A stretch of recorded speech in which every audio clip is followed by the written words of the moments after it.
All right, it's 5:31, and I'm going to go ahead and call this meeting to order. Callie, if you could help us with the roll call and verify presence of a quorum. Absolutely. Thank you, Chair. Dalton Kaysen, Present. Anthony Taylor, Here. Maya Johnson, Here. Michael Steedman, absent at this time. Sunny Allen, Here. Shonda Golden, Present. Ray Sherwood, Present. Claudia Davis, Brian Harvey. Here. We have a quorum of the Ward 1 Neighborhood Advisory Board. Perfect, thank you. With that, we'll go ahead and move on to A2, which is public comment. Thank you, Chair. Comments heard under this item will be limited to 3 minutes per person and may pertain to matters both on and off the NAB's agenda. The NAB may not take action upon any matter not agendized on today's agenda.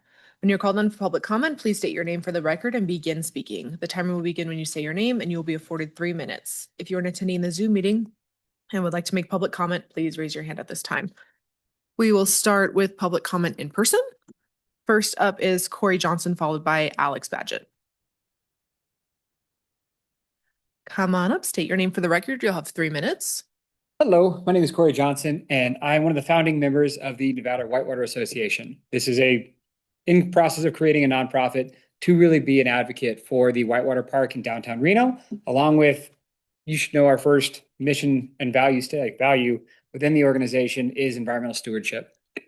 Our objective is to, again, revitalize the downtown area and believe that the Wave 2 and functioning kayaking waves through Wave 3, 4, and 5 on the north end will bring the community, bring more life to downtown, and overall clean up the river because the people spending time there care about it. And that's our objective as an association, is to go through more environmental stewardship of ways to clean up the river, ways to advocate for maintenance of these wave systems. And we appreciate City Council and everyone who put together the Wave 2, which is currently not functioning. Although you see kids playing on it, it is not functioning as designed. And per the master plans that were approved by this board and council, there was one thing that was missed, and that was, I believe it's seen as an item B or item 2 within the scope of work of not removing sediment. And that sediment buildup is what's making the pool levels for these waves not safe, but also not functional for the asset that could be there with functioning, safe wave systems. Again, Wave 2 should be a green wave. And that means it's standing tall enough to where you can surf like behind a boat or in the ocean. For general reference, you look on YouTube, river surfing is a vastly important thing to have in a community that has a river. We've created an economic survey, or not an economic survey, but an economic outline of what cities are benefiting and how it does revitalize these areas around their downtown river spaces for new business, along with increasing property values of the overall surrounding homes. With a minute here, I'd love to answer any questions because we have put a lot of work into why the city should invest more into removing the sediment and optimizing its whitewater features. But I also want to help and just bring a face to the effort. Shonda Golden, for the record, please forgive me. What is the name of your organization? The Nevada Whitewater Association. Okay, thank you. And unfortunately, we can't ask questions in this portion, but we'll contact you personally as board members and get more information from you. Yeah. Yeah. And we can add it to try to add it to an agenda as well, and wonderful, and get it on the circuit. So. And I guess within this time, I know that the acceptance of this Whitewater Park advancement or new development or improvement was a multi-year process from the construction company REP, where they came and did presentations about what it would take to build it. It's just unfortunate that the system doesn't work. Therefore, we're looking to advocate for ways to optimize it. Thank you. Perfect. Thank you. Next up is Alex Badgett.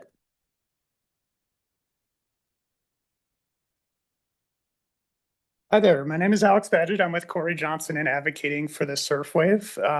Corey talked really specifically about some of the goals that we have as an organization, some of the things we're advocating for. I wanted to step back and talk a little bit more conceptually about what river surfing waves are and what I think some of the benefits are, both to communities and to a city and a host of them more in general. So I just moved here from Colorado. Colorado is a very rapidly expanding scene for this sport. I'd say there are about 7 or 8 purpose-built surf waves in the state. If you haven't seen them before, essentially what it is, it's a structure in the flow of the water that creates a big bump or a big wave that doesn't break. And it's large enough such that somebody can face upstream on a surfboard and carve across the face of it. So you'll see people waiting in lines on both sides of these for their turn to carve on the face of this wave and to spend time in the water and to essentially build that community that enjoys that wave and comes and surfs it from season to season, from day to day, things like that. I think Reno is a really, really great place to build this sort of a community and this sort of infrastructure. Firstly, because of the location of the Truckee River, right? This is right our downtown heart and the artery through the city. Bringing people in for that wave, as we've seen in places like Boise and Bend and throughout Colorado, stimulates local economic revenue by bringing those people in, keeping them in that downtown vicinity where they're going to spend money on hotels or food and drinks, things before and after the river. So I think this location, this feature specifically, is really well suited to bolster that economic impact from Wingfield Park that expands throughout the city there. I think it's also a really, really important feature to have things like this that people can do that's outside, that brings them out, especially when it's so hot out here, right? I'm a biker and a runner and everything, but I don't want to go outside from 9 to 6 p.m. Having a feature like this where you can go in the water, you can cool off. I can see kids and families upstream and downstream enjoying that. Creates such a really important ecosystem for the city that I think is great for healthy habits and for getting folks outside across a range of interests and skill levels. So I just wanted to advocate that here and emphasize that Corey and myself and the entire Whitewater community is really passionate about this and would love to connect with you all after the fact to talk about how we can make this happen and get this feature improved and working. Thanks. Next up is Damian Cole. Real quick, Callie, can we get the previous commenter's name? Sorry. Corey Johnson and Alex Badgett. Thank you. Good afternoon, Damian Kroll for the record. Thanks for having me. So I wanted to give a quick update about that walkway that I was talking about earlier at the last meeting. So I found the contractual agreement from 1972. This is for the walkway that's between the AT&T parcel and Lake Street. It was a bilateral agreement approved by the city council, signed by the mayor, and all of the landowners that belong to that plan, and that's the Cavallo family. It was an agreement to construct a flood wall and a public walkway, which it says multiple times. And this means that it was a tit for tat. It was for zero consideration, meaning that the walkway does belong to the city of Reno. The landowner does not own it at all. So it's been in use for 54 years. So this is when Nevada law was a lot simpler. There was no NRS 11.165, which said that you had to, if you wanted to retain your land from being ripened over a course of 5 years into a public easement, you have to post a sign on each side saying that it's used with permission, under control, subject to, etc., with permission by the owner. So that means that by 1978, this became, by common law, a public easement. Now, in 2017, after that NRS 11.165 was put into place, Mr. Shank, the property owner currently, who bought the land in 2014 and signed a deed that was subject to all encroachments, easements, and right-of-ways, had 5 years to post those signs. He didn't. I have proof. I've taken pictures of it, which happened to be in 2022. That would be the year in which the land was ripened for a public easement. So that means that it would be a public easement by prescription, or otherwise known as an easement by estoppel, meaning that it's an irrevocable license. So it's not an easement that needs to be recorded and run, but the binding of that original agreement runs with the land. So that means that any successors, assigns, and heirs is binding by that. So I found an article from 1992 from Pete Schvaraza, the former mayor, that was talking about the wonderful achievements that have made for the Riverwalk, and he mentioned that cantilever walkway as one of those achievements. And so yeah, there's big to do about this. The city is afraid, I think, to take action on this because they can't unilaterally just go in there and remove the fence without risking a civil suit. This would likely have to be changed from a simple administrative action to a legal one. So that means the city council will probably have to approve the city attorney's office to pursue legal matters, file an injunction with the Washoe County Court, and see what the judge says about that agreement. Thank you. With that, we do not have any additional public comment registered. Okay, great. Thank you, everyone, for your comments. With that, we'll close out A2 and move on to A3, which is approval for agenda, which is the 10th of August, 2026. I'll make a motion to approve this agenda. Can I get a second, please? Chair, can we put that change on the record? Oh, yeah. Sorry. We're going to move C1, item C1 to after A5 and before B1. Thank you. Yeah, thank you. Make a motion to approve. Okay, can I get a second? I second. All right, all those in favor, say aye. Aye. Any opposed? The motion carries unanimously. Shonda, you seconded that, right? Yeah, that was Shonda. Thank you. All right, that closes item A3 and we'll move on to item A4, Council Liaison Report. She is in the building. You, Mr. Chair and NAB members. I have a lot of things that are going on. All of them are on Reno.gov. Let's see here. We have a council meeting on August 12th and August 26th. Planning Commission will meet on August 5th and August 19th. And then our next NAB meeting is September 14th. We are still doing the Breakfast Club on Saturdays at Barbara Bennett Park.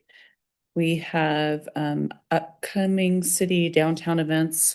We just got done with Hot August Nights. This Wednesday, we have America 250 Courthouse Salute from 8 to 8:30 on the steps of the courthouse. And everybody is invited to attend. We also have Harmony on the River and House by the River this month. And Saturdays in the park. So you can visit Reno.gov, and then I will update you quickly on the current fire activity. And I apologize, but I have to read from my phone. We have 3 fires. Actually, we just got notice that there was a 4th one in Sparks that were human caused. The Bug Fire, which is approximately 17,000 acres. The Station Fire, which is more than 1,000 acres. And then the Fred Fire. We have more than 10,000 residents have been evacuated with approximately 5,000 cleared to return. Evacuation orders remain in effect and threatened, and residents must not return until authorities have officially cleared their neighborhoods. Let's see, the public should follow all evacuation orders and do not return until cleared. Avoid active fire areas and keep roads accessible. Monitor the designated perimeter app for current information, which is available on Washoe County. And only call 911 for emergencies. Use 311 for fire updates and other questions. And I will say, I was out last night at the command center, and our firefighters, along with Truckee Meadows and everybody, are working around the clock tirelessly. They are working here in town at their regular jobs, and then they are going out there to help and relieve other firefighters. So everybody is doing everything that they can. And of course, we have limited personnel, limited resources, which is something that we hope to work on in the next budget cycle. But please keep everybody in your prayers and thoughts as we work to put this out. Any questions? Okay, thank you. Thank you so much, and thanks for the update on the fires. All right, with that, we'll close out item A4 and we'll move on to A5, which is staff liaison report. So I'll throw it over to Callie. Thank you, Chair. No training items today, just some reminders.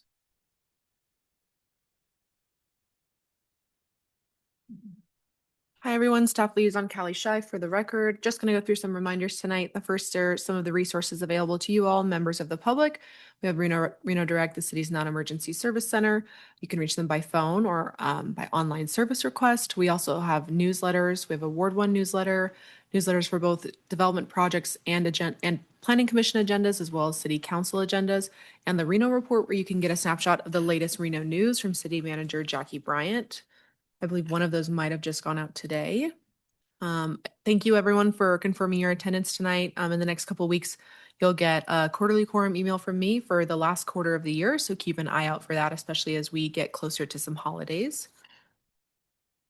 I wanted to give you an update on some of the development projects that we've seen recently. I believe we saw both of these at our July meeting. So the first is the Seawalla Outdoor Storage. That's over at 2401 East 5th Street. And that was a conditional use permit for warehouse and distribution center and outdoor storage that was approved by the Planning Commission. And then we also heard the One Micah Place. It's a zoning map amendment, tentative map, conditional use permit, and major deviation. That's located on North Virginia Street, north of the Reno Sports Complex. And that was a project for a 74 lot subdivision that was approved by the Planning Commission. And they also recommended approval of the zoning map amendment to City Council. So City Council will hear that this Wednesday. We have 2 development items tonight, so please turn in your project review. Yeah, Mike? The guy on Well Street, did that went to Yeah, planning? the South Wells, the auto repair. Yes, thank you Yes. for that. That was approved. Okay, Yes. great. Also too, real quick, before we go to that, Yeah. since we have somebody that's very the walkway Mhm. on the river, we have a city council member. Can you give us any update what's going on with, I should ask you when you were up here, and I'm so sorry. No, not you. You're not a city council member yet. This walkway.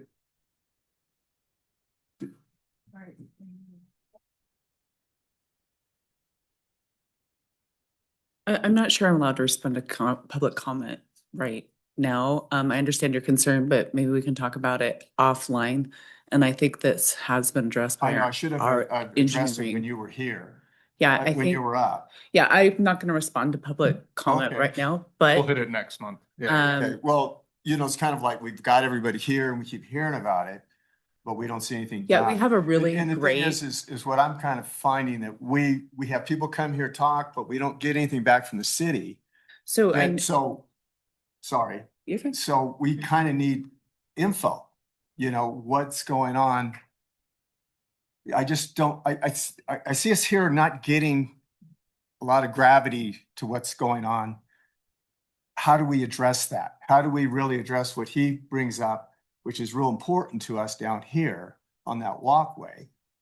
How do we get the city council to come back to us and tell us what is going on so people can come here and talk about it and get this resolved? Because it does need to be resolved.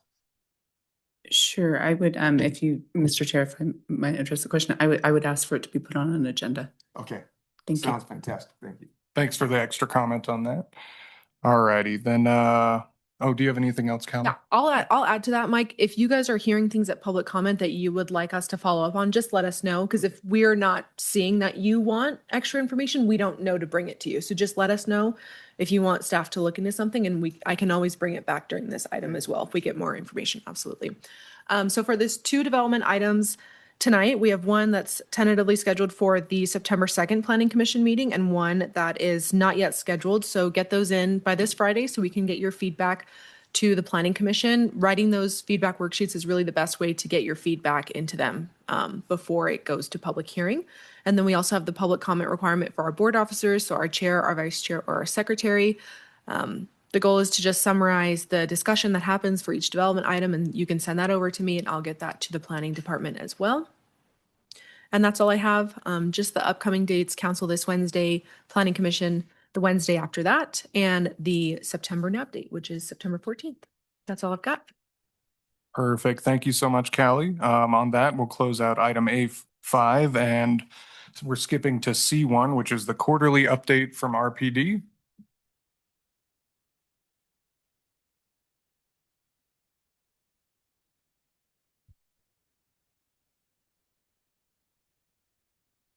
Good evening, ladies and gentlemen. Corey Solferino for the record, Assistant Chief Sean Garlock. Also, it's our pleasure to get to meet this board for the first time and get to literally have the pleasure of talking about the wonderful things that the men and women of the Reno Police Department are doing currently on a daily basis. I don't think we focus enough on that. We focus a lot on the negative, unfortunately, and how to be better and how to raise ourselves to a higher standard.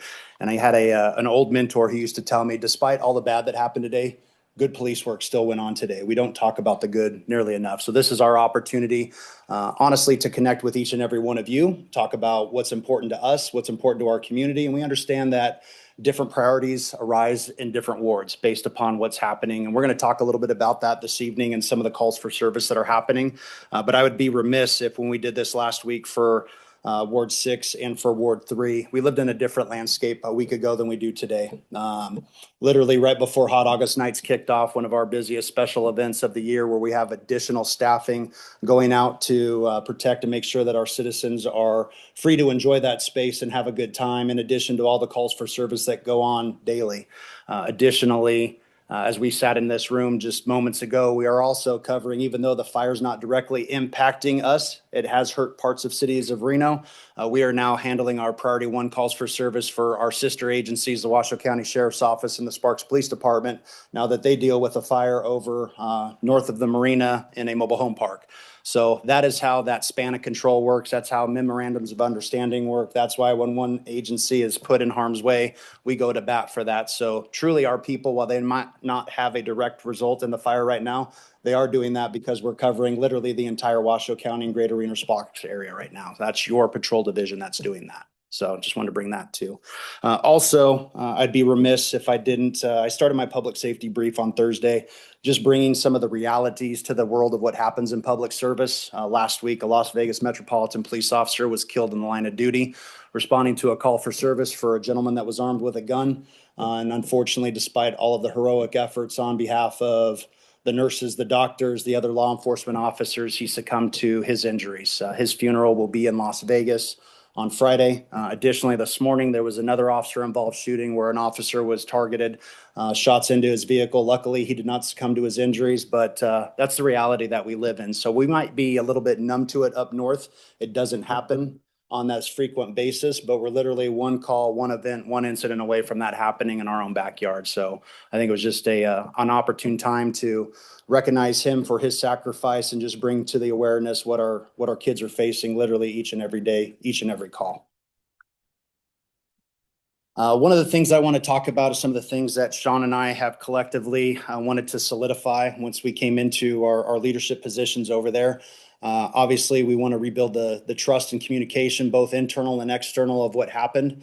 We want to strengthen our staffing. We want to improve communication within our own division and within the community. That's why we're here this evening, and you're not seeing a different level officer, either a sergeant or lieutenant, giving the NAB update. That's why you're seeing us, because you can hear it from the horse's mouth. Expanding transparency, how we do that, and managing our current law enforcement priorities. I want to start with rebuilding internal trust and communication. It's important that we have consistent communication with command staff, and I'm going to steal my friend's to my right. His words of wisdom is decentralizing command and empowering our people to make decisions. I have an adage that if you're up, I'm up. I want people to be able to call and not be afraid to ask for resources or wake the chief up because somebody was involved. That's the importance I think that we're lacking or had been lacking previously, is people felt like they couldn't ask for help. And we want to change that paradigm. Also, there's nothing that I'm going to be able to do, whether it's after hours on the weekend or if I'm not in the building or aware of the situation, to change it. Our lieutenants, our sergeants, our officers are well equipped to be able to deal with crises, and they need to be able to be empowered to make those decisions. Otherwise, why do we need any supervisors in that span of control if we're not empowering them to make those decisions? So having that communication, it's a change in strategy from what has happened previously in the past, and we want to be able to make sure that they've got the tools, the equipment, and the wherewithal to be able to do that. So what we will have tomorrow morning at 8 o'clock is myself and our executive team will sit down and we will have our command staff briefing. And later in that afternoon, we bring in our managers, both on the sworn side and the professional side. And we talk about all of the different projects that we have going in within the police department and how those affect everybody else, from staffing to technology, just sharing that communication so that we're not siloing that information, really trying to break it down and get everybody on the same page. Really want to talk about the greater visibility and the availability of our leadership team, structured engagement with our bargaining groups. So we have the pleasure of sitting down with all of our respective labor unions. We meet with them on a routine basis. What I've told each and every one of them is we're not always going to agree on everything. There are certain rights of management that we're going to need to execute that the labor unions will not necessarily agree with. But I said, give us an opportunity to fix it before you file a grievance. Bring it to our attention. If there's something that falls on deaf ears or you feel like we're not being responsive enough, schedule a meeting. Let's sit down and solve the issue versus doing this all the time and having to settle our cases in litigation. They will hear our command intent. They will hear our rationale for holding our officers accountable, but we understand that there are certain collective bargaining rights, that there are certain processes that must be followed, and that we need to follow them appropriately. And if we don't, then there's consequences for those actions. But all I've asked for was an opportunity to be able to address those before we have to end up in court. When we start talking about strengthening staffing, the backbone of any police department is their patrol division. We usually create specialty units to take those burdens away from patrol. So when the public calls, we show up, we're there. That those priority 1s and 2s calls for service, that they are handled expeditiously, that we're arriving on scene and that we're being responsive to their needs. Despite what has happened with our police department over the course of the last 6 months since I was able to take over command, bring in our executive team and then formally be sworn in as your chief of police, we've been wanting to strengthen patrol and make sure that the public knows that despite what happened in different positions of leadership, that the men and women continue to do the call each and every day and that they've done a great job. I would be remiss if I didn't acknowledge them here today because what their work is professional. Their work is without flaw. We're not perfect, but I will tell you that I always had a respect for the Reno Police Department, despite my 27 years at the Washoe County Sheriff's Office and grew up with a lot of the same people and went to classes together. But I didn't know what I didn't know because I wasn't on the inside. The amount of calls for service that they respond to, the amount of competing critical incidents that they have. I had about a 1,200 person hotel that was attached to the Sheriff's Office, and most of our issues came out of that jail, right? Our patrol division was far and wide. We had to do more with less. We had a larger geographical area, but we didn't have as densely populated area. And I think that's the biggest thing as I start month 6 at the Reno Police Department is how many co-occurring critical incidents that we have. It's a lot. And our kids are managing them flawlessly. They are doing a great job with the resources and entrust power that we are trying to get down to their level so they can make those decisions. But I have seen issues where Chief Garlock and I are very big on training. That's how I think we came to respect each other when he was serving on the SWAT team for Reno PD and I was serving for the SWAT team on Washoe County. We get the ability to have lots of training because you want your SWAT teams tactically sound. You want them up to NTOA standards. You want them to be the cream of the crop. So when you have to cash in that insurance policy, you know that they're acting within law and accordance and policy. So SWAT gets a lot of training. The line level officer doesn't get that opportunity. There's some things that he and I want to come in and indoctrinate into our department to ensure that our officers are getting the highest level training, that we're not training to the lowest common denominator, that we're raising the bar. Our officers are compensated very well. We're very much supported by the city and by the residents. I have friends in this profession. After 27 years, you meet a lot of people, both nationally and internationally, that do this job. And we live in a very amazing area where we are overwhelmingly supported by the public that we serve. I can't say the same for my friends with the NYPD, with the Louisville Metropolitan Police Department, with the Chicago Police Department, with the Dallas Police Department. We work in a community that truly, in times like this, in our fires and I don't want to say a national disaster, but we did declare a state of emergency. The governor did this afternoon, that our public rallies behind our law enforcement officers. So I want you guys to understand that we see it, we appreciate it. I almost get embarrassed when I'm in uniform and I walk into a building or a business or a lunch establishment and they thank me for my service. I always thank them for their support. Our people know what we're getting into, but we work in an area that is overwhelmingly supportive. And I want to thank each and every one of you for that, because it starts with leadership. It starts with that tone that we try to set within the city. As I go on, talk about officer wellness and retention, just a couple of figures for each and every one of you to put things in perspective. By the time that we identify officers that want to come into this profession, we go through the background investigation process. We go through a 22-week law enforcement academy, and then we go through an additional training program that can be as short as 16 weeks up to 24 with extensions. So we want to make sure that that process takes about 18 months from start to finish. We have a rather large both monetary and seniority invested in that individual. It's about $133,000 from the time that we've paid for that officer, equipped that officer, gotten their background done, gotten them online. And just let me tell you what the background consists of. The background will start with an application. There's a written test that they must pass with over a 70% score. There's also a physical abilities test. We lose several people on the physical abilities test because they're not physically ready to be able to take those rigors on. So what we've done with our recruitment division is we're trying to push that information out to the community so that they start thinking about, if you want a career in law enforcement, don't wait until you apply to start training for it. Not only do you have to train your mind, you have to train your body. And if you're doing it now for a 30-year career, which these poor kids have to do, when Sean and I started, we had the luxury of, doing 20 and out with age, or 25 and you could still buy time. Those PERS credits don't exist anymore. So the today's law enforcement officers, the men and women that are going to the academy today, have to do 30 years. 33 and a half. I've even upped it another 3.5 since the last update. See, so that is, I'm at 27. I've got some gas left in the tank. I promise you that, but my body will be a lot different 6 years from now than it is today. So I think that's important for all of us to know, but we're finding a different type of person entering the workforce today.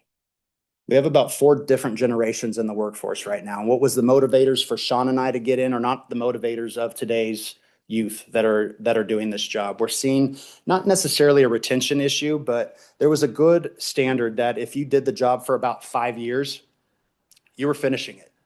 You were getting to the finish line. Now we have officers that are resigning after 5 years or even before that because I don't want to say that it's a different motivated generation. We just have to make sure that we're appealing to all their senses.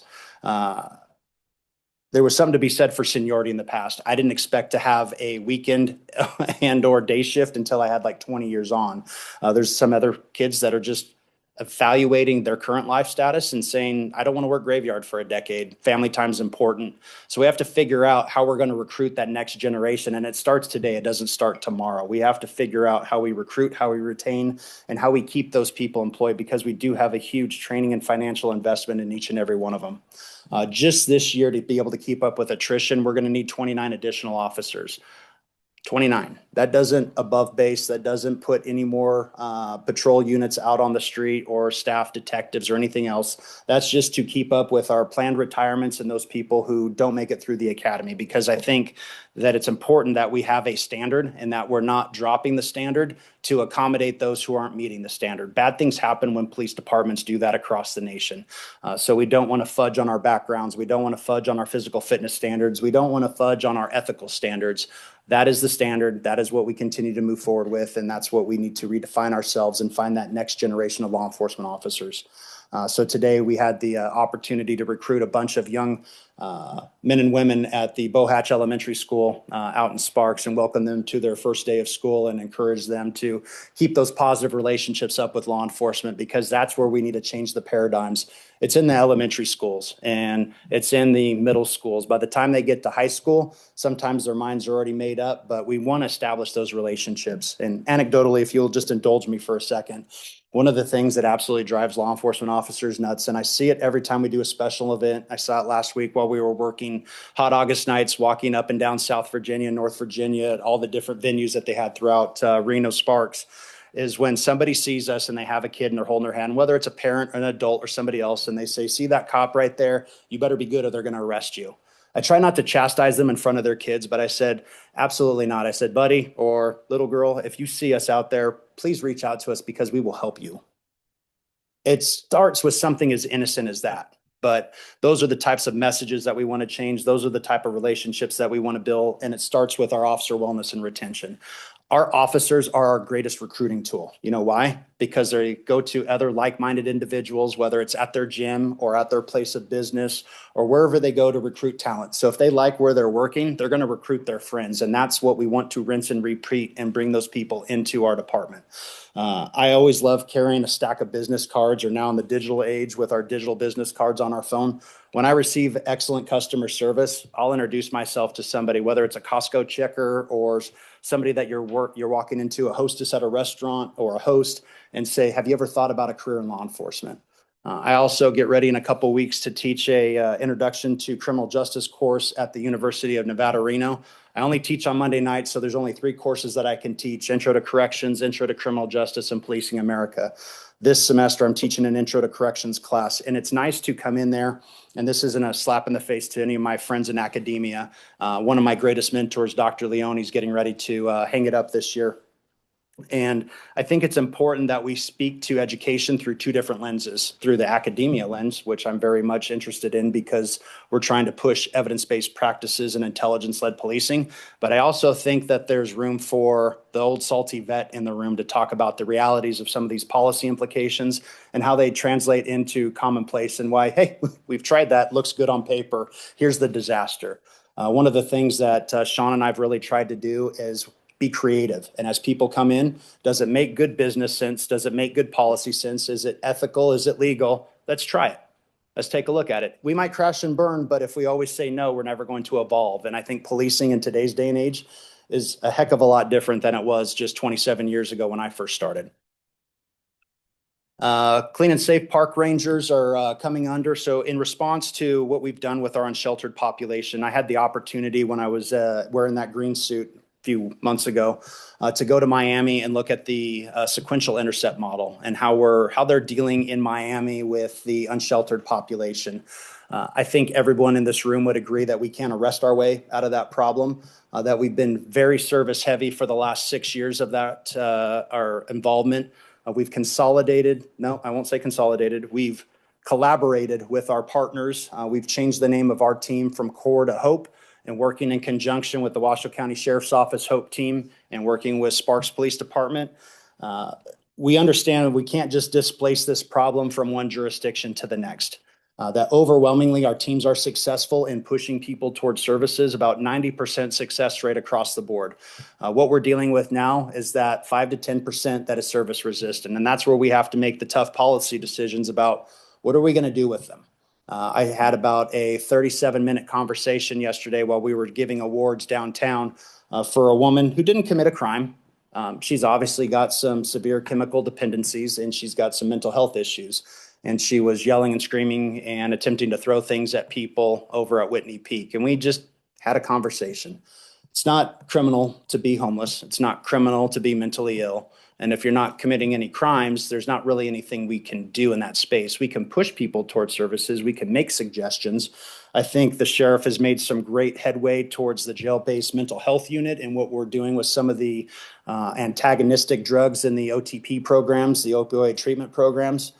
It is a multifaceted attack. We can't just do this one way. So by bringing Clean and Safe and park rangers in conjunction with our homeless team to make sure that our community's safe, that our friends and family can enjoy the parks, that it's not a safe haven for needle use and crimes of nuisance and disorder, we have to make some tough policy decisions moving forward in how we're going to fund these things, because making them residents of 911 Parr Boulevard isn't the right answer. But also programming is one of the only statistically significant things that we can do and interject to change recidivism. And what we're looking at is low-level recidivism, our high-frequency utilizers, where we're spending millions of dollars annually arresting individuals for nuisance crimes multiple times over. There's an article that I'll share with you from a gentleman I had the privilege of working with back in the day called $1 Million Murray. Murray Barr. He was a local individual who was actually a sous chef by trade. Unfortunately, the bottle got a hold of him, and I still believe to this day that Murray would be alive if he was sentenced to lifetime house arrest, because he never wanted to let one of us down. I was one of his house arrest officers. Every time he complied with a program, He quit the bottle. He got a job. In fact, his last job was when we had the 495 Morel building, the old Bug building. Some of you who've been here for a little bit might have remembered with the VW Beetle on top of it. It actually used to be the Reno Sparks Gospel Mission. And I had about 12 bed spaces up top where we had phone lines, and we would put people on to finish community service. They were on house arrest. They could go out during the day, work the job, do their community service, and they would check in with their house manager at night. He got a job at the Denny's just down the way and did a famous job. But we knew every day that Murray Barr finished his time served that he was going to be in Park Boulevard before 5 o'clock without fail. So those are the bigger conversations that we need to have, is working in conjunction with our bench, working in conjunction with the city attorney and the district attorney's office and those resources to see what kind of programming is out there. Just like law enforcement has to evolve, I think that, some of these local programs need to evolve to accept different individuals into their programs.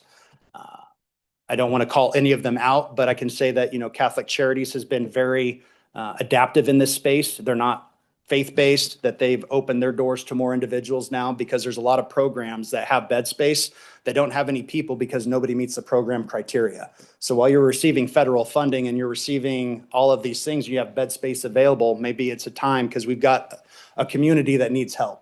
There's an opportunity to look at those in different spaces.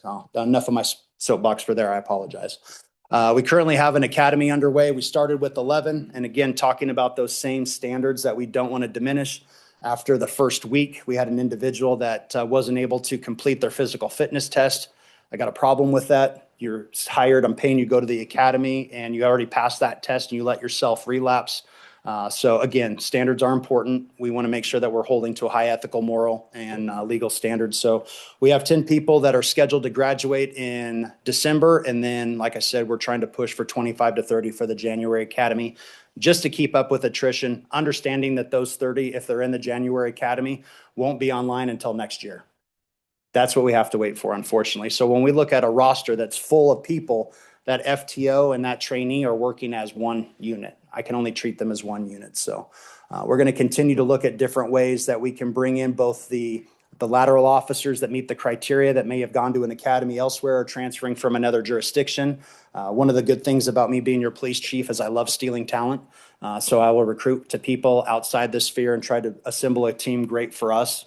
The sheriff may or may not like that, but I think we have an opportunity. We're doing good things, and it's different type of police work.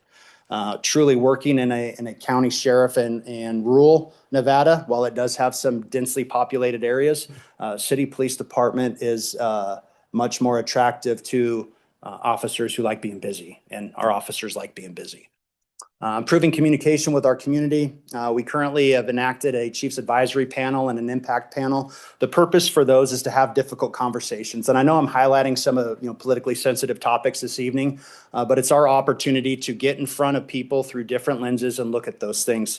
I had the opportunity to go down to Carson City for 5 regular, 5 special sessions and sit down with literally lawmakers from across our great state, but also sit down with the Public Defenders Association, the District Attorneys Association, the ACLU of Nevada.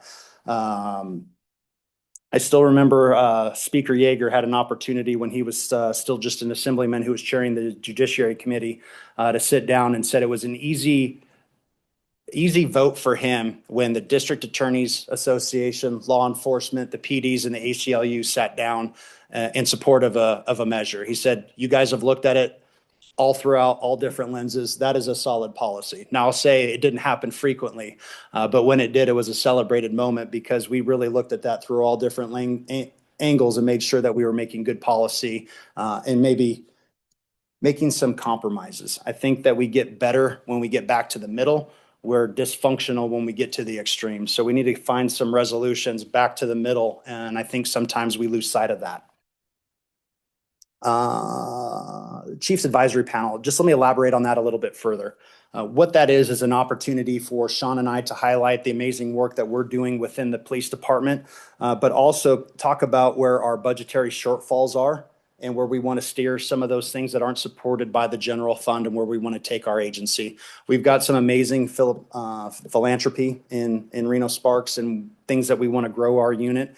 It's expensive to run a police department. I understand that.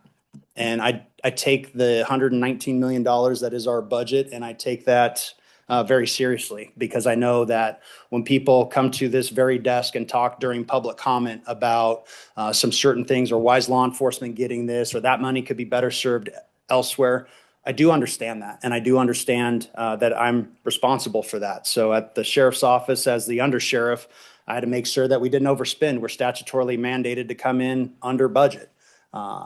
When 85 to 90% of our overall budget is salary and benefits, that gives less than 10 to 15%, depending upon the year, and the CBAs to truly train, equip, and make sure that our officers are safe. And we're doing that and augmenting it in ways that we'll talk about later, probably this evening and in the months ahead, is how do we respond to our growing community with the same footprint that we've had as far as officers for the last 20 years. Something's going to give. Our people keep continuing to do more with less. And I'm telling you, after this weekend and after this fire, our people are tired. Our people are tired. And when our people are tired, bad things happen. So want to make sure that we're giving them the resources to make sure that they're good, their officer wellness, that they're safe, that they're equipped. And the way that we're doing that across the country right now is through technology. And I know that's going to bring up another topic, and I'm happy to discuss those things as we move forward through this. But when you look at what Las Vegas Metropolitan Police Department is doing down south, with what Oakland PD and San Francisco PD have done in their space and quelling vehicle burglaries through the use of drone as first responders and ALPR technology, it's giving law enforcement an opportunity to identify people of interest that normally, when Sean and I were earlier in our careers, you get the report of the GTA that just occurred, or you get the assault and battery that just occurred and you arrive to the area. You may or may not have an eyewitness that's hung out and let us know of a general description. Usually the description that the eyewitness gives you is grossly different than the actual event that happened. And we go there and we say, sorry, your car got stolen, or sorry, your property got stolen. Fill out this police report, go file out your insurance claim. I don't have DNA. I don't have a direction to travel. I don't have anything. So our solvability rates were next to zero. This has given us the opportunity through drone as a first responder, with our pilots who are working in conjunction with our patrol division and our real-time intelligence center, to literally get eyes on the prize before we're even getting an officer on scene to go, is this something that we need to escalate our response or de-escalate our response to? Chula Vista PD in California has saved countless lives. They're kind of the trendsetters in this space. They're the ones that got drone as a first responder up and running. And I can tell you, in the limited time that we've been using our program, it's overwhelmingly successful. Washoe County Sheriff's Office and the Reno Police Department have both solved 2 homicides this year through the use of that technology, where we had somebody who was identified inside of 8 hours and arrested inside of 8 hours. I tell you, that's changing. That's preventing future victimology. That's preventing additional people getting hurt. Literally, that is how we're going to augment the ability to not put more boots on the ground. You're never going to be able to replace a law enforcement officer with their boots on the ground. But what you can do is you can enhance their footprint through the use of technology, make safer, smarter, tactical decisions. I wish I had the ability back in the day as a young sergeant or lieutenant to literally sit down there and, from the confines of my MDT or my own issued department phone, watch my perimeter set up in real time while I'm directing resources into it. There's a lot of times that our perimeter was already set up too late and the person was already gone, and we're holding that scene for additional resources, bringing all of those resources to bear. And the person had been gone before we even got everybody on scene. So the technology piece is very, very important to what we're doing across the country and making our officers and our community safer. Expanding transparency. I'm just going to tell you guys something personally, and I hope you don't take offense. I hate the word transparency because I think people misuse it.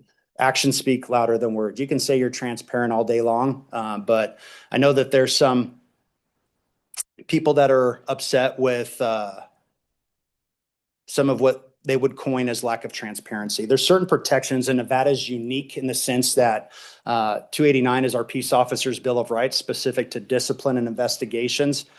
There aren't things that I can do or change about that. That's the state law. So when an administrative investigation is going on, there's a certain protection that evolves around that, in that I'm not at liberty to discuss, even if I knew about that. So I just want to make sure that that's on the record, because I think some people misunderstand that or think that people are trying to be less transparent or secretive. That's literally in our state law. And we're one of very few states, if not the only state in the union, that has that.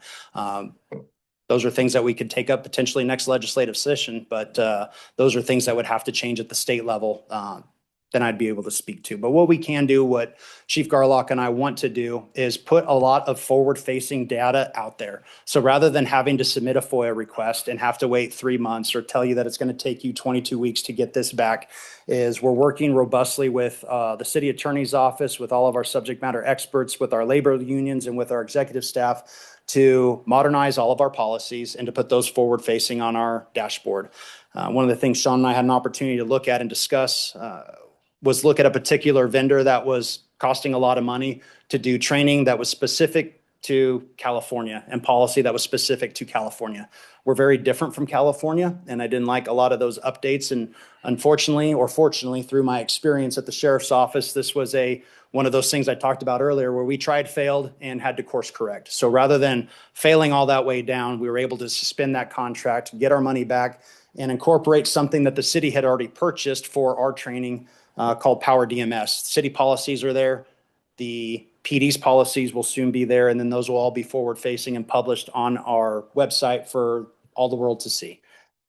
Additionally, crime data. So we have a generational project going on right now. We've been using for the better part of 25 years, Sean, I want to say, Tiburon, which is our records management system and our computer automated dispatch. That system has been end of life for several years, and we've been trying to get Hexagon across the finish line. Hopefully, we'll be online by January. There's a lot of great data that we're going to be able to push out to the public. Our board, the way that we map our data is mapped by beats, and sometimes those beats don't always correspond to the wards. So we're working with GIS to do some ward overlays, because I know that would be important to each and every one of you to know what crime is happening in your specific area. And what I want to be able to do is draw literally a map around that GIS shield and be able to pull that up, versus right now what our analysts have to do to find that is hand search data. And that's not very efficient or effective of their time.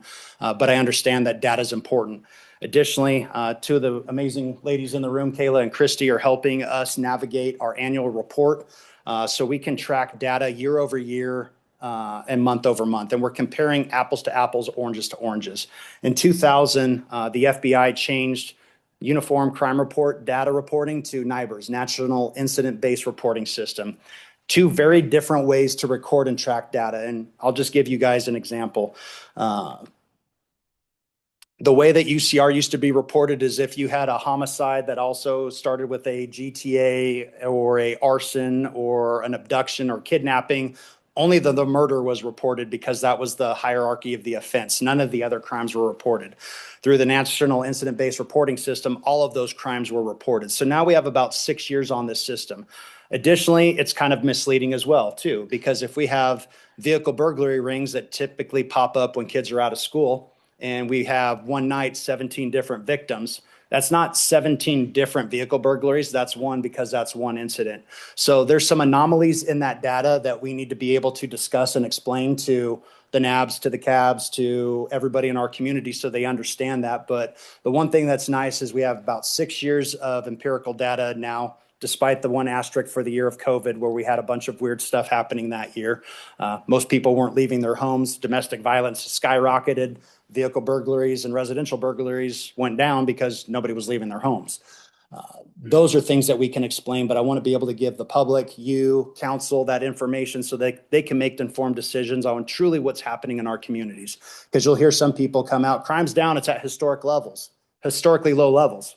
Well, yeah, it is, but we also switched to this national incident-based reporting system that now can take one burglary ring that had 22 victims and say it was one. So is it really down, or do we need to dive into the numbers a little bit further? I want to be able to give you that information, and we'll be able to push that forward-facing on our website, hopefully come January. Sir. Kind of long time.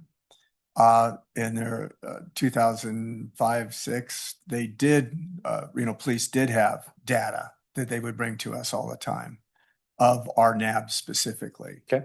So that's just not available now and it's. We have a changed lot. scorecard, sir, that we're working on, trying to get back to that space that our analysts publish literally every month.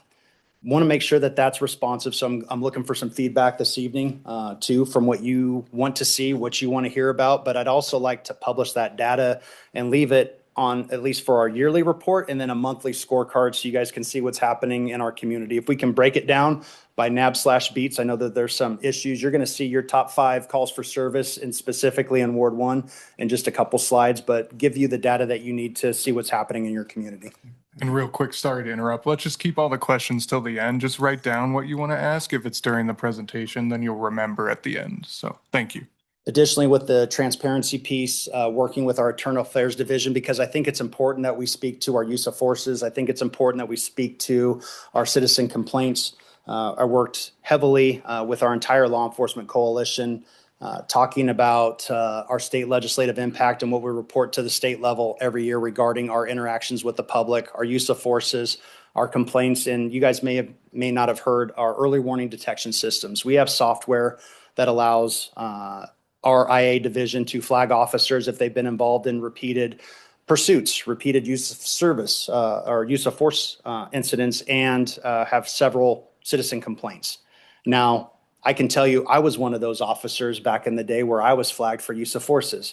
I was also assigned to a felony takedown unit as part of Northern Nevada HIDA with a canine and was on SWAT. So we have to be able to look at those things and go, okay, is that a job specific thing? Now, if I have that same officer that's meeting those criteria in the South District where we don't traditionally have those calls for service or those use of forces, that gives us, if our sergeants aren't paying attention, hey, time out, I need to bring you in and kind of talk to you. Is everything at home going on okay? What's going on?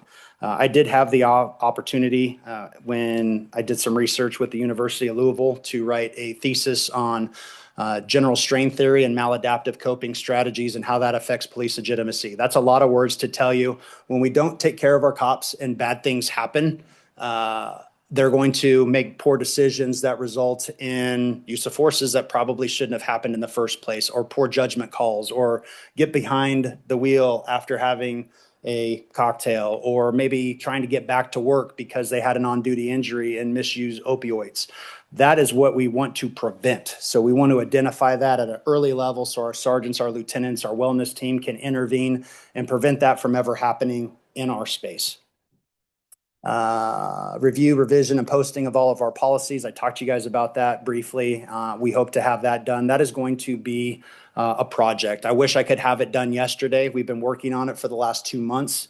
We had over a 600-page policy manual. I think that's great. It documents a lot of things, but I can't effectively, as your chief of police, say that all of our officers are are enforcing all aspects of that policy manual. We want to get back to basics. We want to ensure that they understand what their core transaction is, what their authority is, and that we're setting them up for success. We're also protecting the public, we're protecting the city, and we're protecting our officers. And I don't think a 600-page policy manual was in our agency's best interest. So we're working with all of those groups to bring that forward to each and every one of you. Managing current enforcement priorities. I hear it. I've heard it loud and clear. Traffic, traffic, traffic, traffic. Our community is growing, and we do have the same footprint today with officers on the ground. In fact, our traffic unit is a third of the size of what it was in 2008. We have 8 officers on motors and 2 sergeants that are working sergeants on a bike as well. Sean and I had the opportunity to do some assessments across our department. One of our lieutenants who was dual-rolled, basically running 2 different teams at the same time, we've now allowed him to focus on. We've hired a traffic lieutenant specifically to address the traffic issues that are happening in our community. And literally what we were able to do on 4th Street with the 4th Street business owners and some of the unsheltered population, and working across the aisle with the Nevada Department of Public Safety, the Washoe County Sheriff's Office, even University Police Services, and having them all converge on the same area. We can't do this alone. We need our partners to come in, especially when we have a third of the footprint that we did just less than 20 years ago. So we are continuing to look at those in ways that we can be more effective with our deployment and our strategy. I currently have 3 radar trailers deployed to Ward 6 collecting data, because I like to collect the data to see when our our best bang for our buck is, for lack of a better term. Commuting hours, usually right before, right after, is when usually the greatest increase in speed occurs. Throughout the day, it settles down, and then as people start returning home, they're trying to rush home for, I don't know, the football season, Monday Night Football, or make sure that they break the dog before the dog has an accident. But what we really want to do is a three-prong approach. We want to go out, we want to collect the data, we want to do our education campaign. So if you see a speed trailer in your ward, in your district, in your area, that's giving a warning sign to the public and everybody that we're going to be out here. And then the next piece is that enforcement piece. This is where I'm going to need each and every one of your help. A couple years ago, we had the opportunity to, what we thought for at the right time was moving the criminal 484 traffic code out of criminal and moving it to civil. So a lot of traffic offenses are now civil in nature and not criminal. That took away our proverbial teeth, so to speak. Anecdotally, you can register your vehicle, a new vehicle, and pay several $1,000s, or you can just not register your vehicle and get up to 10 tickets before the cost would be associated to the fact of registering that vehicle. That's one of the unintended consequences that we saw of that. Our job is not to do the DMV's job, but our job is to enforce what's out there. And I've heard, in addition to speeding, both Sean and I have heard that it is the unregistered vehicles that people get upset about. What that was, the legislative intent behind that was not to criminalize poverty. And when you have an individual that maybe had their license suspended because of failure of child support and then didn't have enough money because they had to pay the rent, keep the lights on versus pay their insurance or get their car registered, that the latter lapsed. And that you would have an individual who was pulled over and our officers were handcuffed, pun intended, where they couldn't have a whole lot of discretion, that if their license was suspended, then they were driving on it, their car got towed and they got a $2,000 plus ticket and an $800 impound fee. So that was the rationale, at least the legislative intent, into moving some of these criminal citations out of criminal chapter, moving them over to civil. So there's going to be some cleanup legislation coming up, and we're going to ask for your guys' support. Because literally our job at the roadside when we conduct that traffic stop is to change the behavior. I don't have to write a ticket on certain misdemeanors. Our officers have discretion. Sometimes the mere trauma, for lack of a better term, of being pulled over, I still get heart palpitations when I'm driving a little too fast on vacation. And, yes, sir, I knew better. Press hard, 5 copies. I get it. I understand that the anxiety, even law enforcement officers, when they get pulled over, have that same anxiety. So sometimes that changes the behavior. Other times the citation changes it. When we had misdemeanors too, sometimes you needed to arrest somebody to get their attention. Well, on a lot of misdemeanors, that has been pulled away from our officers' arsenal right now. And I think you can see just driving around town right now, the inattention to driving, the aggressiveness of the driving. We've had 2 incidents this year of road rage that resulted in homicides because people were too quick to temper and not, leave earlier, plan ahead, don't get, I think, unfortunately, it's just a state of the economy and a state of the society that we live in today where people let their emotions get the best of them. And they make, unfortunately, pretty poor decisions that have life-altering consequences. So the more that we can get to change that behavior before it results in tragedy, that's what we want to get to. That's the message that we want to send. That's what our officers want to do. E-bikes, I get it. E-bikes, we have to take an education piece too, because I think it starts with the parents. I think it starts with the parents and responsible e-bike ownership and understanding what your kids are and are not doing. And like we tell our parents when we are sitting there and we're doing classes on drug addiction and drug use in high school, or we're talking about human trafficking and how people get groomed and into a life of prostitution and human trafficking, is it starts with that education piece and getting involved in your kids' lives. There's something to be said for parents who go, let me see your phone. I'm not asking to be your big brother or anything like that, but we need to understand what their online activity looks like, who they're communicating with. Are they communicating with somebody who's trying to groom them and get them to do bad things? We have to get involved in our kids' lives. They have to absolutely understand what's happening. My poor kids, their dad's a cop, their mom's a cop. I was a canine officer for a decade. Don't think that my dog didn't go out and sniff every single car that came over to pick up my daughter when she was in high school. And now the poor baby, she's 16 years old and she has to deal with it too. So now I just have to call in resources because unfortunately my canine partner passed away a few years ago. But there's still some things that we can do there. Hope and Heat teams.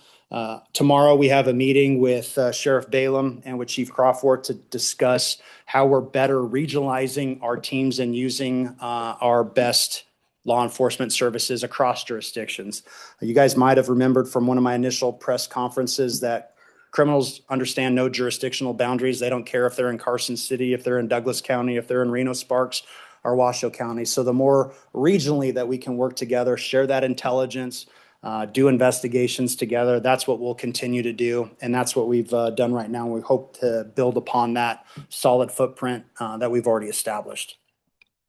In Ward 1, from April through June 2026, your top 5 RPD calls, direct calls into Reno Direct and non-emergency dispatch, illegal parking. So now the parking division has come under the purview of the Reno Police Department. So with our new addition of our traffic lieutenant to run that, we'll be able to have a more coordinated response with our lieutenant not being responsible for multiple issues, but being responsible for our parking division and our traffic division, so we can have a more coordinated response with that. Graffiti, that didn't pop up in Ward 6, but it popped up in Ward 1 and also popped up in Ward 3 last week. So working with our regional gang unit to identify who these taggers are, making sure that we're getting the abatement cleaned up, that we're not leaving it there too long, because the second that we allow opportunities for that to become tagged in perpetuity, then it results in turf wars and devalues property, and we want to make sure that we're sending strong messages. Requests for additional patrol, traffic issues, and speeding. So not uncommon to the other wards, just different hierarchy of needs I was going through there.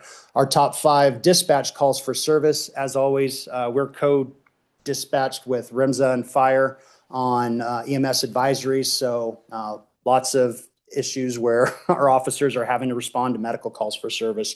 Our officers are equipped with some basic first aid AEDs. So sometimes when we beat RIMSA or we beat fire, our officers are on scene answering those types of calls for service. Traffic stops are what we call proactive enforcement. So when our officers don't have a dispatched call for service or a special assignment where they might be code 5ing a residence, which is, watching out for things that are happening in their area, they're trying to do that proactive enforcement. So obviously, since we've come in, I've gotten a lot of service requests for down south, for also Mariloma, the speed loop that is McCarran. It is not NASCAR, but people tend to drive fast on it. I have heard that. So that's actually Department of Transportation, state of Nevada. That's actually NHP's primary jurisdiction, but understanding that they're trying to they're trying to help with what's happening on our USA Parkway area and the I-80 corridor and 580. A lot of times their resources get deployed out. So we really are trying to work on that coordinated response to McCarran, because it literally touches 5 different jurisdictions. It touches the state police, it touches the Reno Police Department, the Washoe County Sheriff's Office, Sparks, and even University Police Services in some respects. So you've got literally 5 different jurisdictions that have a vested interest on that one roadway.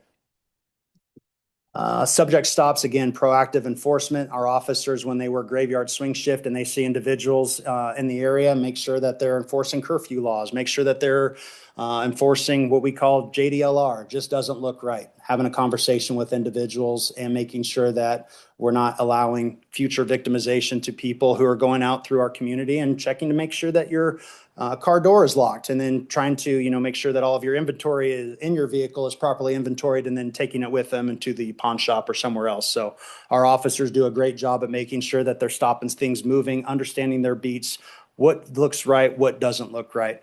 Area checks, again, that was having spent a majority of my career on graveyard. That's how we stay awake.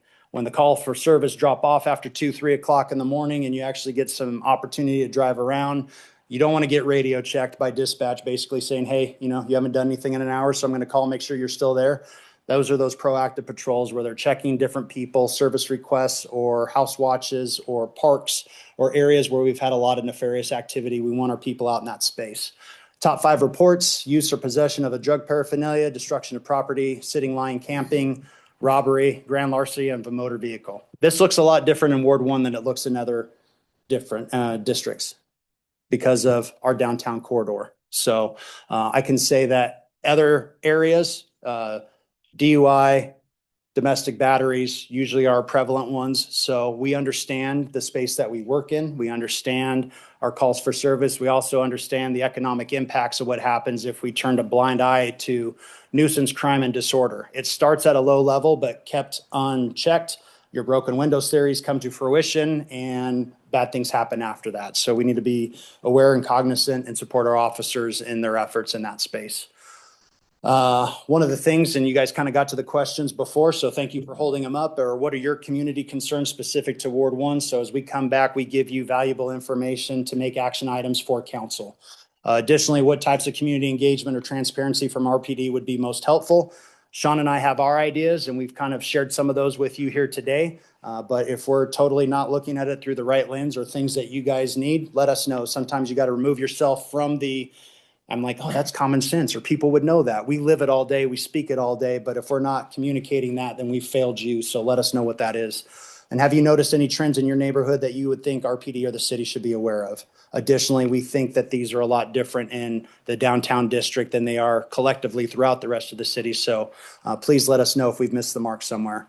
And always want to recommunicate this emergency. Don't try to go onto Facebook or Twitter or Instagram or TikTok. Call 911. Make sure you get the resources there where you need. Non-emergency, obviously 334 COPS is our non-emergency dispatch, or Reno Direct. Reno Direct is great because we track that for our service requests. So when we're going out to make intelligence-led policing decisions, evidence-based practices about, hey, how am I going to get our 8 motors and 2 sergeants out there to answer all of the service requests? We're going to use data. So depending upon how many calls for service come in on a specific area, or what our information is telling us from our digital readback signs that are out there, or speed trailers, or where we're going to deploy those assets and those projects as we start lining them up. Our website, Reno.pd.com, as we continue to grow Hexagon, as we continue to get our policies done, as we continue to be more transparent, we're going to show it. We're not going to say it. It's going to be done through that website. And then obviously we try to talk about a lot of the good things, the good police work that is happening on the daily, maybe not press release worthy, but how we're solving crimes with technology, what's happening with our community engagement piece. And honestly, we're no different than the private sector in trying to invest in our future in our recruitment efforts. And a lot of kids that want to be part of the Reno Police Department, they want to see what we're doing on social media. They're like, I want to be a part of that agency, or I don't want to be a part of that agency. So we're trying to restore that professional image, responsibility, and come have fun and come be part of the solution, not part of the problem. And with that, John? Just a couple things really quick to answer your question. They were called crystal reports. So basically that program and that individual who created those crystal reports back then came to the end of life for the program. What we're currently looking at, I believe, is called force metrics. And we're taking a look at recreating what you guys know as a crystal reports to give you ward specific crime trends. If you go back just 2 slides really quick. So I can tell you from kind of the street view, when I look at the top calls for service, the fact that you have 3 proactive calls for service on this list, and I think one could make a good argument that you guys are the most densely populated, most active ward out of all of them. To still have proactivity that makes the top 5 chart should be an indication to you all of the concentration of police officers that we have in Ward 1 and the work that they're actually doing proactively. Give you kind of a little brain teaser. I was hired in 1995. When I got hired, I believe it was either Deputy Chief Andra Berry or Deputy Chief Bob Galley who came in to speak to our academy class and told me that, or told our academy class, that in 1975, we had 320 sworn police officers. In 1995, when I got hired, we had 324. Today, we have 355. When I got hired in 1995, the proverbial edge of town was South McCarran. There was nothing else past South McCarran. We didn't have Verdi. We had Stead. We usually called the officer assigned out there the Stead sheriff because he or she was typically alone out there, and the closest cover unit was like 20 minutes away. But it gives you kind of an idea of where we're at today, population, our geographic footprint, and when I got hired and where we're at personnel-wise. We're a little behind the times. I think if you were to take a look at the number of beats that we have in each of our districts, I would tell you that our minimum number of cops, that's 1 cop per beat in every district 24/7. Minimum number should be 192. We routinely bid around 130, 120 to 130. So When we're talking about technology, how do we do force multiplier because we have a shortage of cops? The chief, I wanted to kind of refine his number in regards to retirements this year. So as of this week to the end of the year, we're looking at another 29 that are going out the door. What we've had from now back to January was about 14 to 16. So we're looking roughly a little over 40. The 30, 31, 32 that are currently in training in the academy and on the street right now are accounting for last year's attrition, not this year's attrition. So gives you kind of an idea of the numbers and the time that we're looking at.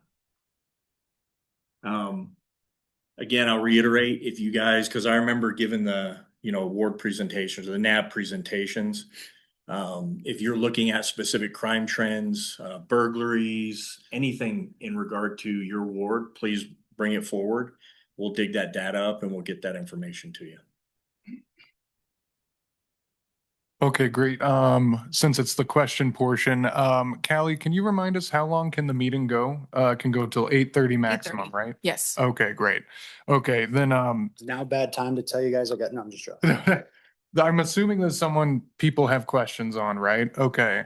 Okay, so then let's go ahead and do 2 rounds, but let's remember with time that we still have some other things to get to that people will probably have a lot of comments on as well. So Here, the do you pack- want the 3-minute timer? Yeah, this let's round? go ahead and use the 3-minute timer for the questions. So just keep that in mind when you're asking that. Thank you. And we'll start on this end and go that way. Hi, Sunny Allen for the record. Thanks, honey. You had mentioned earlier that you went to Miami to see their model with homeless. Correct. Can you elaborate on that and what you brought back and what we might be able to implement here? Great question. Thank you. Corey Solferino for the record.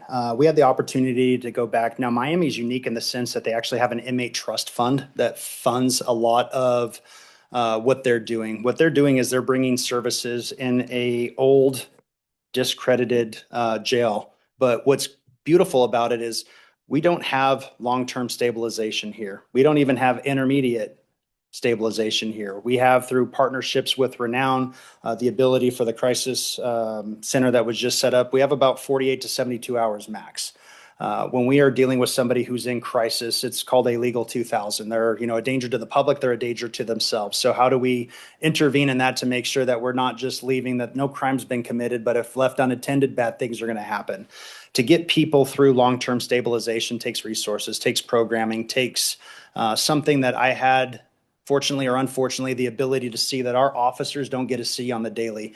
In working for the sheriff's office, you start in the jail and you transfer out of the jail based upon seniority. So you see somebody come in at their worst. You see them go detox. You see them get stabilized on their medication, seek mental health services, maybe enroll in a program, and you see that light come on. Our job now is to keep that light on. What's not happening is when they're getting arrested for illegal camping or loitering or drug paraphernalia, and they're getting time served released, oftentimes before our officers are even done with their paperwork and back down to the same spot where they are at. We need to bridge that gap with case management, with some of the medication that I spoke of for our opiate issues that are having. There's a couple of different drugs out there. Sublocade, one of them, costs about $1,500 a shot, but it's a 6-month-long antagonist. So you don't have that urge to go out and get high. And even if you get high, it blocks it. So it doesn't give that same satisfaction. So the first thing that our people are doing when they get released from 911 Par Boulevard is not coming back down to the downtown district or to their old habits and vices, is that they're seeking that stabilization, that they have that case management piece, that they're staying on their medication. Now, it doesn't work for everybody, but the programming piece will be extremely benefit to that. And that's what the Intercept model is. It's bringing those wraparound services in where our officer, when they get dispatched, that person going, they don't need to go to PAR. They need to go over here. We don't have that over here yet. That's what we need to work on. And that's what they've done a really good job at, is bringing all those resources from wellness and hygiene and barbers and dentists and all of those into a one-stop shop where you can literally graduate through the program and have somewhat of a normal schedule and stay on property, check yourself out during the day. Thank you.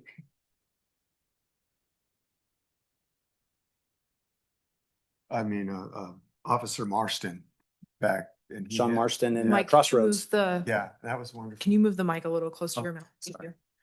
you. Yeah, that he was wonderful to work with. You know, we'd see somebody on 4th Street. He goes, just call me, we'll pick him up. And, you know, and I know he would do stuff that, you know, you did, if you got caught for drinking or drugs, you didn't get kicked out. He tried to keep you in and it was very successful. I hope that's still going.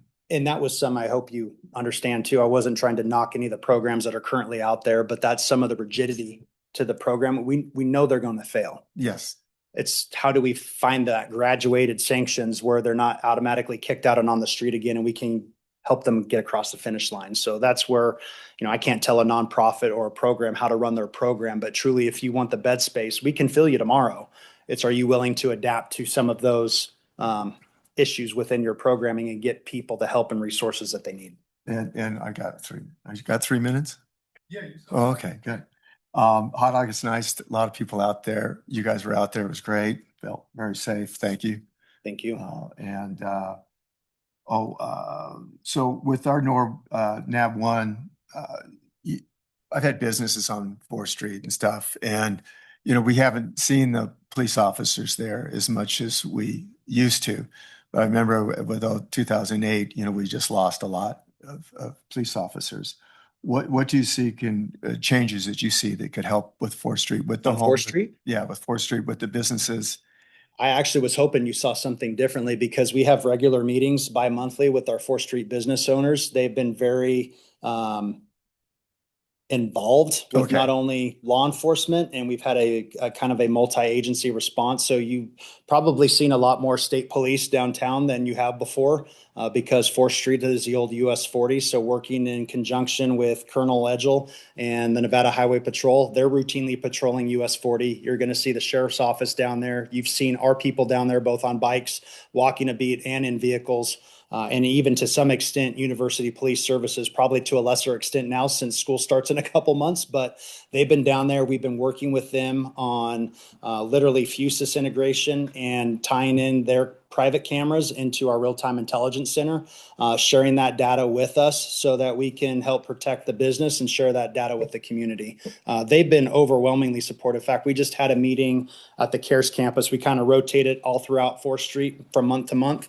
We had our meeting at CARES campus just last week and continuing those dialogues. So I hope you see a little bit of a difference down there and that patrol presence peaking up. Okay, thank you. Great.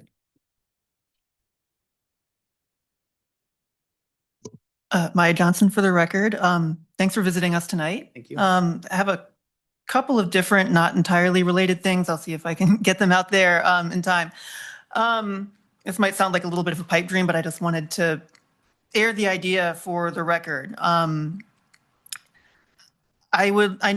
understand there's been a tendency in the United States since probably about the 1950s. I think Los Angeles pioneered a lot of this to kind of move policing from walking beats to vehicle-based patrols. As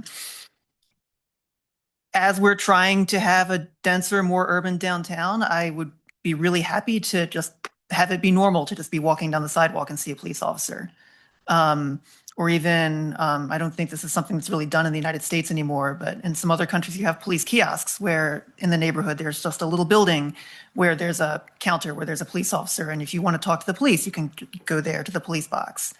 I know that there's a cost associated with all those things. And not only do you have to pay people to do that, but you have to convince people to come work for you to do that. So I know that it's very difficult and that's not really how things have been done for a long time. But I'm interested in promoting that kind of mindset and trying to move in that direction just as a kind of pie in the sky goal. Really interested in some of the things you've mentioned about disorderly conduct, nuisance crimes, things like that. I know that, again, with only so many people, you can only be so proactive. And I would like that kind of proactive where there's just so many police officers around that they'll see something and you don't even have to call them and have them come up in a car because they're just there.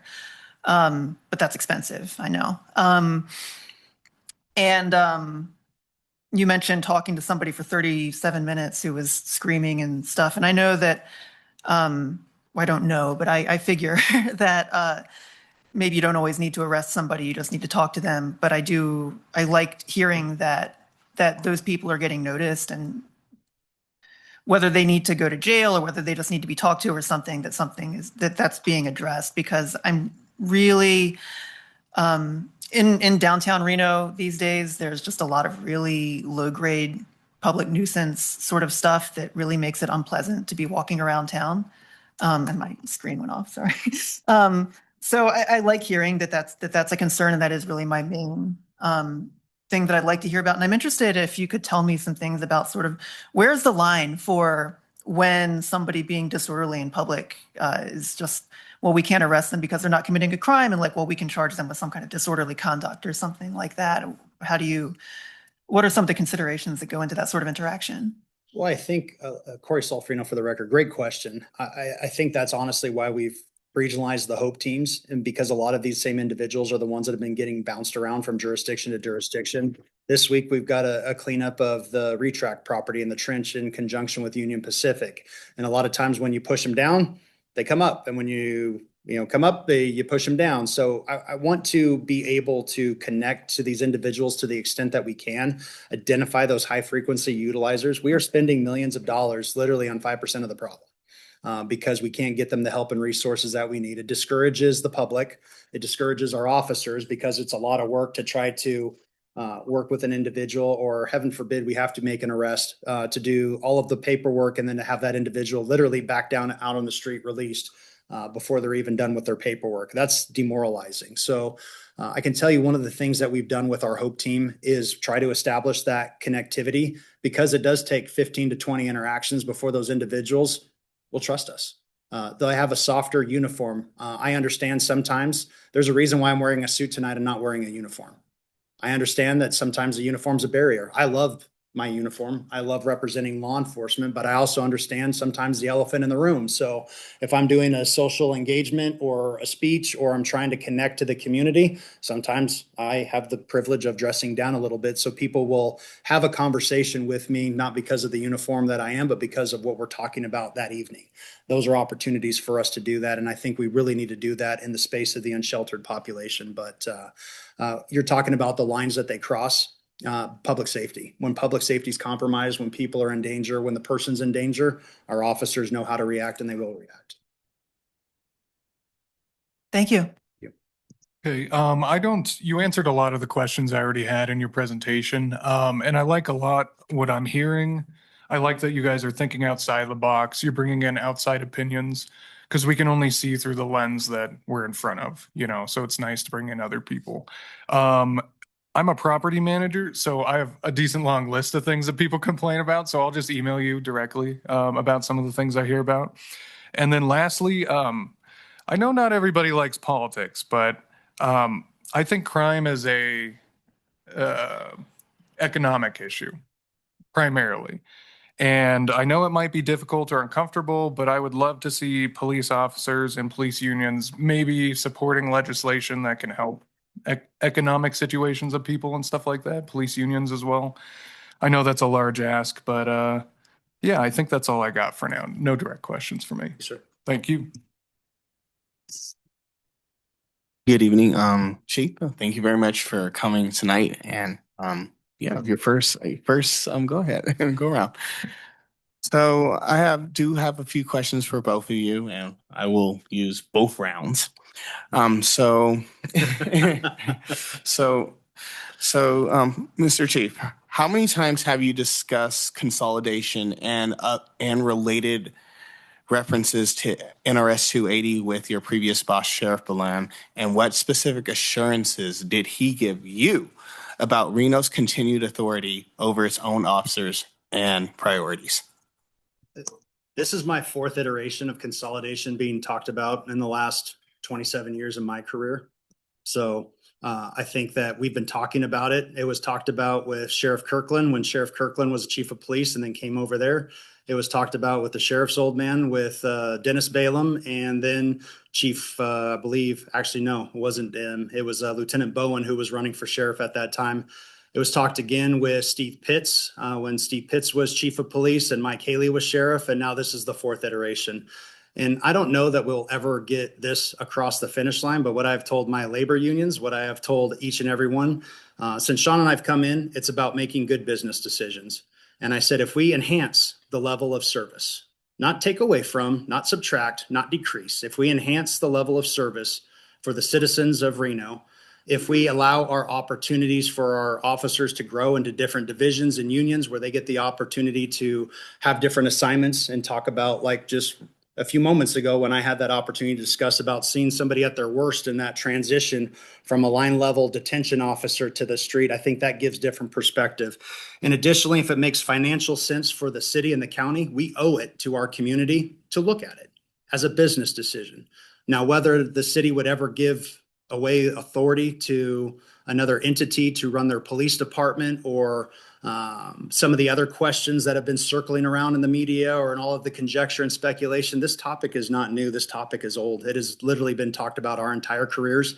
It's been talked about since 1973 when the Las Vegas Metropolitan Police Department put it into NRS and created 280. So whether or not we ever get that across the finish line, I don't know, but I think we owe it as a opportunity to our community to look at it and say, does it make good business sense or does it not? And second question for this round for Assistant Chief Garlic.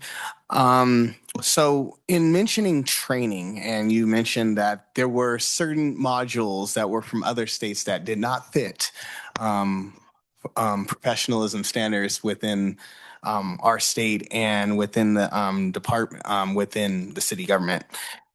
If an officer stands up in training, says this particular module or material is political nonsense, what happens to that officer, and what is the process, and what is the usual result in these matters? Kind of a broad question. It depends on really the topic. Oh, example. Let's say,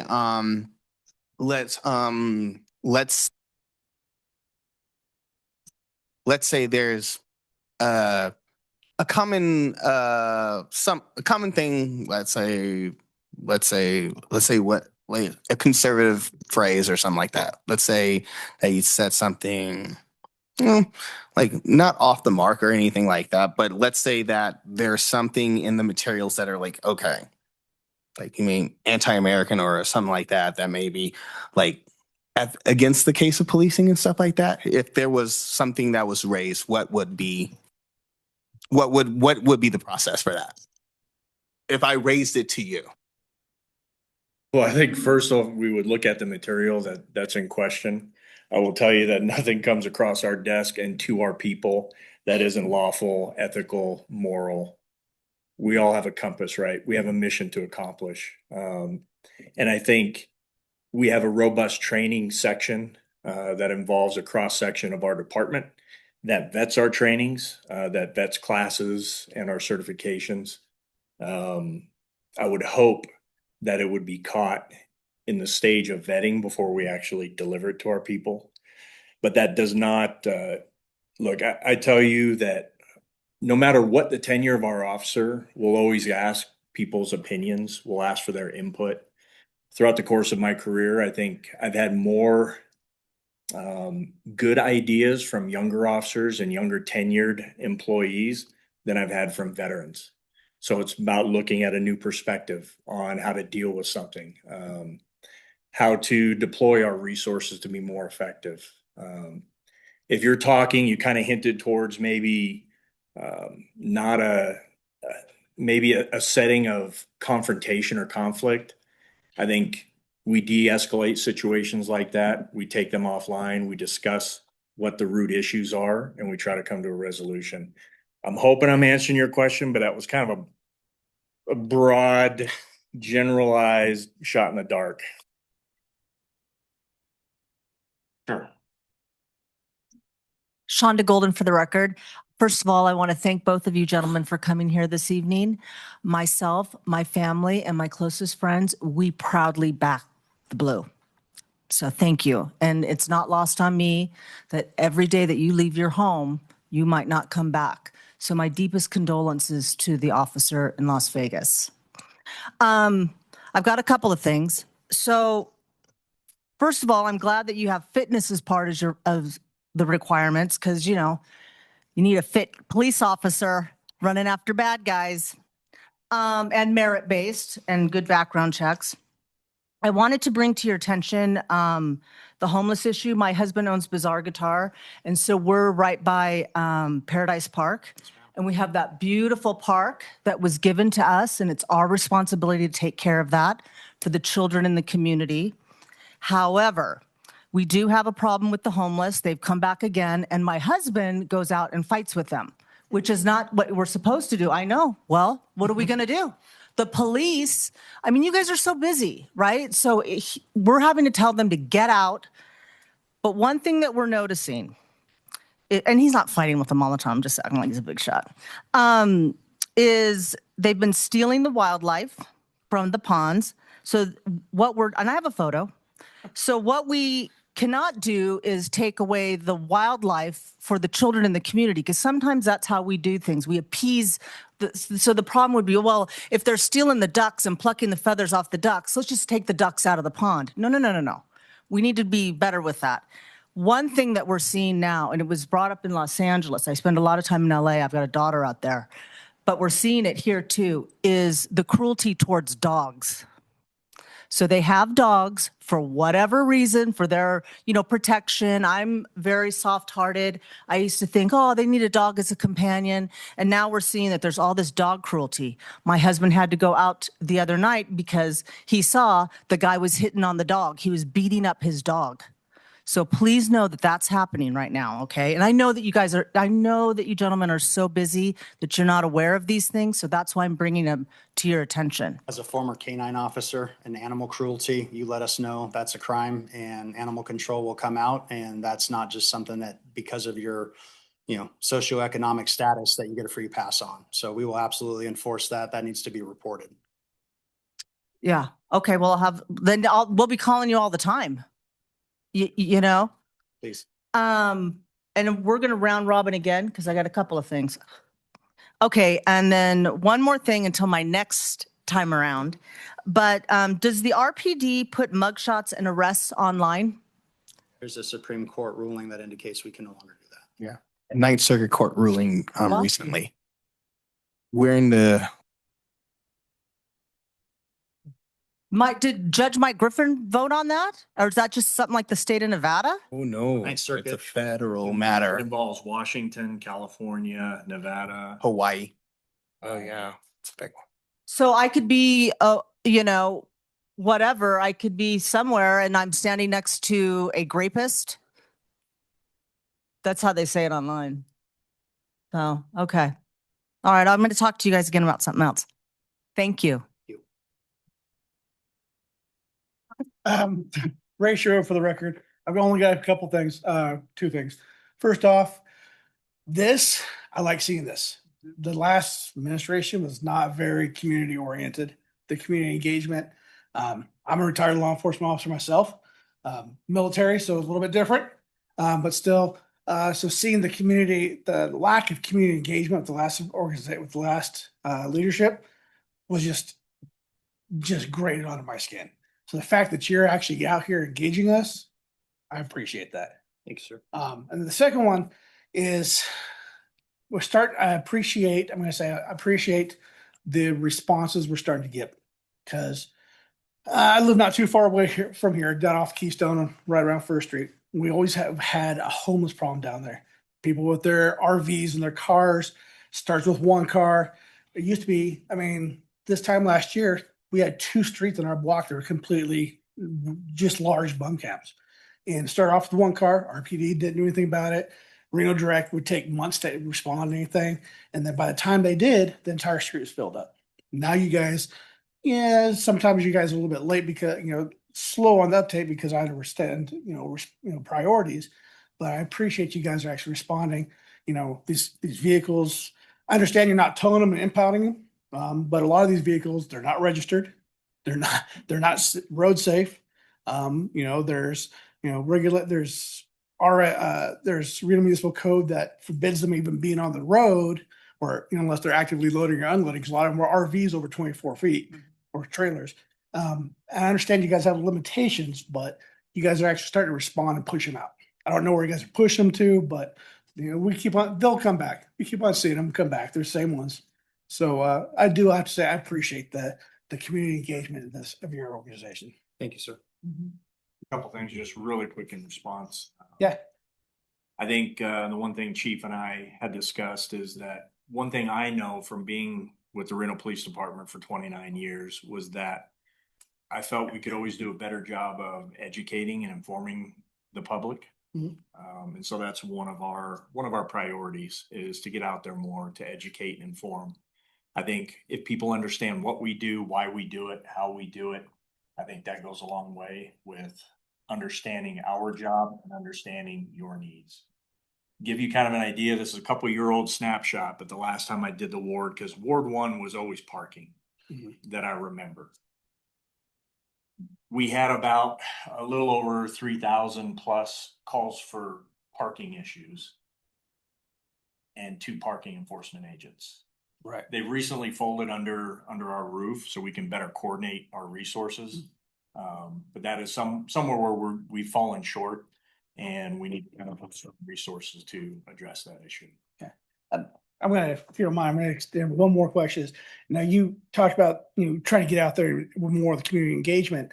I've been in my home for 27 years and multiple times, the last decade or so since I retired, we've been trying to start neighborhood watches, trying to get, working with Reno PD, and every single time we hit roadblocks. Reno PD says, we don't, here's the number, you can organize your own thing, but we don't want anything to do with you. We're not going to meet with you guys. We're not going to give you guys any kind of priorities. We're not going to even talk to you guys. You do your own thing. So now that you guys are kind of talking about doing community engagement stuff, would you be more open to these neighborhood watch type things because we're involved in our own community? I mean, we were part of those discussions about 3 years ago. There were several neighborhoods who wanted to create a neighborhood watch. Mhm. I don't think we did a very good job of messaging our involvement in that, but I will tell you that the amount of neighborhood watches, we would be overwhelmed as far as trying to dedicate either bodies or cops to attend these things. Mhm.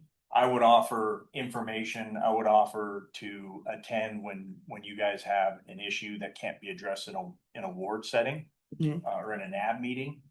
But I can tell you that there are a lot of unofficial, off the books type neighborhood watches that are out there now, way more than we have cops available to answer calls, let alone to be able to respond to all of them. Mhm. And I wouldn't want to get caught going, okay, well, we've attended these 3 neighborhood watches, but we haven't gone to the ones on the opposite end of town. So I only caution that it could be something where we could get very overwhelmed and not be able to accomplish any promises we would make, if that makes sense. I like the wards because I think the wards, they cover the whole city, right? Mhm. So if you had neighborhood watches that came up with problems and filtered it through a NAB to be addressed, I could commit to that. But to be able to say, yeah, I can give you an officer for your neighborhood watch and then have 100 others pop up in the city, Right. I think I've overestimated and overstretched my resources. And that's kind of what we're not watching you guys there all the time. You'd be like, every once in a while, hey, come talk to our neighborhood watch, kind of, give us a little bit of advisement of what they can and can't do and what's, and what, what your guys' responsibilities are. Because I'll be honest, our unofficial neighborhood watch are always looking to me and the other retired cop in there. We're just like, no, Yeah. I'm not a cop anymore, dude. I'm retired. So Well, I will tell you, we are in the midst of creating or recreating, bringing back what we called our community engagement unit. Right now, we can only dedicate one body to it, so that individual is going to be very overtaxed and Saturated. overwhelmed. Yes. But the goal of that unit is to get re-engaged with the community. I actually dealt with a community engagement officer a year or two ago when it was up and running. And he's like, dude, I got like 3 people for the whole city. Yeah. So you're like low on the priority list right now. So I think there's an opportunity there for us too, along with what Chief Garlock was talking about, to provide some conduit framework to the ward specific for setting up those type of neighborhood watches and leveraging technology. I joked in here last week with Ward 6 about South Reno Moms has more intelligence shared on their page than a majority of the intelligence centers across the state of Nevada, because you can't be a kid who's doing up to no good. You can't drive a vehicle recklessly without that getting posted on that page and being sensationalized across that space. So as we, partnerships with different technologies and social media, it is kind of the great equalizer. I don't think it's the only way, but it is a way, and it could get overwhelming really quick. But there's some talking points that the chief and I could put together respective to the wards about things that you need to be aware of, and making that commitment to you, because I don't want to fall short of that. I appreciate that. This will actually go back to Ms. Johnson, a comment that you made. The other initiative that the chief and I have been trying to reinstitute within the Reno Police Department is getting back to basics, of good old fashioned police work, patrol work. That involves officers stopping in their beat, parking their car and getting out and walking neighborhoods, walking businesses, engaging with folks out on the street. I know when I was a beat cop, my sergeant would tell me, and I worked South District, go park at a 7-Eleven at Grove and Rondell, and I want you to walk Rondell, Uori, Linden, that whole area for the next hour, and then get back in your car and drive around. So getting back to the basics, the good old fashioned police work, all this technology is good. They should be enhancing. They shouldn't be used as crutches to good old fashioned police work. So that's something we're focusing on as well. Brian Harvey for the record. First, thank you both for coming here, and I kudos exactly. The engagement with the community is really important. So thanks for coming out.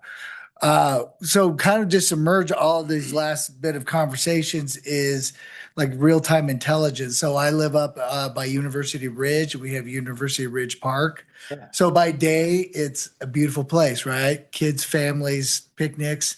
By night, it turns into a whole other scene, right? We have a lot of gang activity up there, shootings, and whatnot. And so using real-time intelligence, like you say, I think is really important. And I kind of want to like tease into that a little bit about what kind of, it's always a budget, right? But like that park, and I've advocated for this for a while, but like real-time cameras would change when it's time to go up there or not, because it's up on the hill.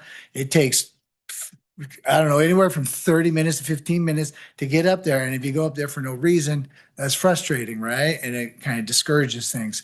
So you kind of want to make sure that there's something up there. And I think real life cameras would add value. Same with your Paradise Park. I would believe that, like you get a call, is this really happening? What is the extent of this thing? To send an officer, because that's asking a big requirement. So, and the same with parking and the same with all of this. So just kind of tease out like where tech is coming. That's a great question. In fact, that was one of my almost official duties. One of my first official duties as your chief of police was going up to see one of your neighbors who had been accosted when she was absolutely just at her wit's end with the parties and some of the other things that you were talking about up there. I had the privilege of setting up the county's real-time intelligence center before I left over there in conjunction with all the other people that were working that up. And one of the first things that we did was we put cameras in all the parks, and we cut down vehicle burglaries exponentially by just putting those. We'd have a mobile surveillance trailer, 2 mobile surveillance trailers that we would position throughout the county when crimes would uptick. And they were great for displacing it during the time that it was deployed. But the second that you pulled it away, it came right back. So those are all conversations that we're looking at and that we want to have, that we're working with Nathan from Parks with the city of Reno to see how we can leverage that security 24/7, because we know the second that we leave or the second that the park's closed, it is a unique location to get to. So you have to be very committed to get up there, and it takes us a while to respond to those things. So how can we have a better community engagement piece? How can we well light the area through environmental design? What are some things that we can do and barriers that we can put in to make sure that the drug activity, the gang activity, some of the underage probably sex that's happening up there too, based upon what your neighbor was telling me, and all the underage drinking that was happening around. Obviously, we always want you guys to let us intervene. Don't take those actions into yourself, because what happened to her was an absolute tragedy, and we're lucky that she's still here and not seriously injured or dead. But that's a community conversation that we can continue to have as we move this initiative forward. Sean, Hi, Sunny Allen for the record. I don't have any further questions, but echoing that sentiment of thank you for coming and thank you for the job that you do.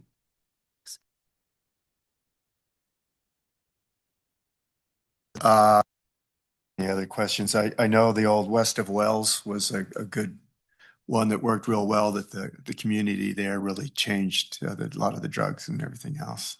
So, but everything you guys are doing just sounds great, and thanks for coming in. Thanks, sir. Maya Johnson for the record. I'll make a couple more comments. I'll try not to go too long, but you mentioned the unregistered vehicles and you mentioned a change to state law that happened. I'm interested in some details on that because I wasn't aware of that particular change and I'd like to go look it up and see just the history of all the intent and everything. I'm a little bit concerned, I suppose. You kind of alluded to some of this in your comments that there's kind of an attitude of like, well, it's illegal, but we don't want to give people too hard of a time. Like we don't want to criminalize poverty and all, and that's all true. I mean, it's not illegal to be poor, but at the same time, driving a car on public roads is not a human right. So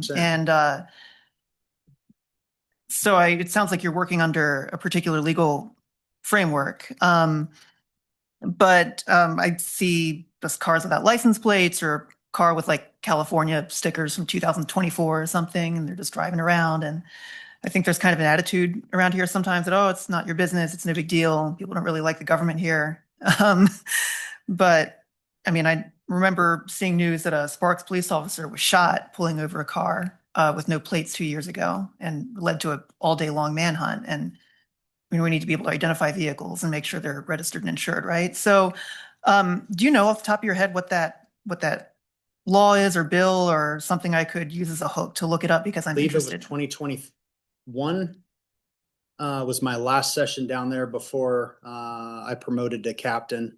And it basically removed a majority of 484 traffic law out of criminal and moved it into subsequent civil.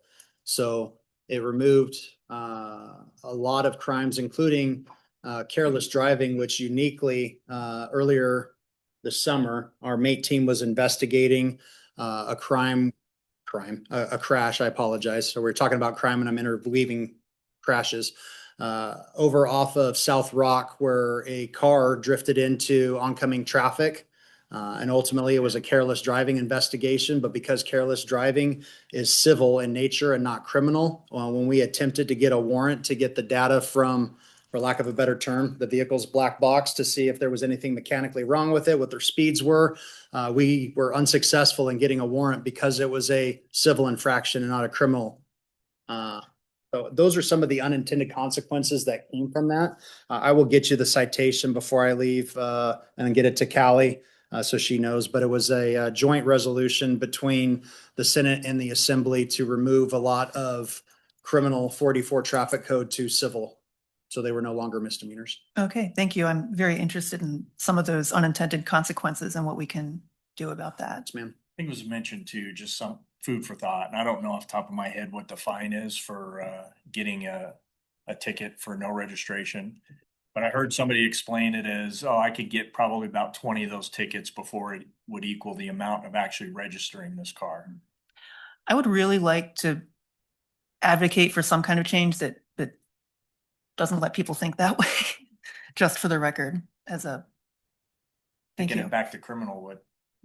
Okay. Well, it also helps in that vein too, because what happened on the criminal side of the house when you didn't take care of your affairs, what did it turn into? A warrant, not a collection. So there's some teeth to that versus where our officers are at right now. Appreciate that information. Thank you. Yes, ma'am.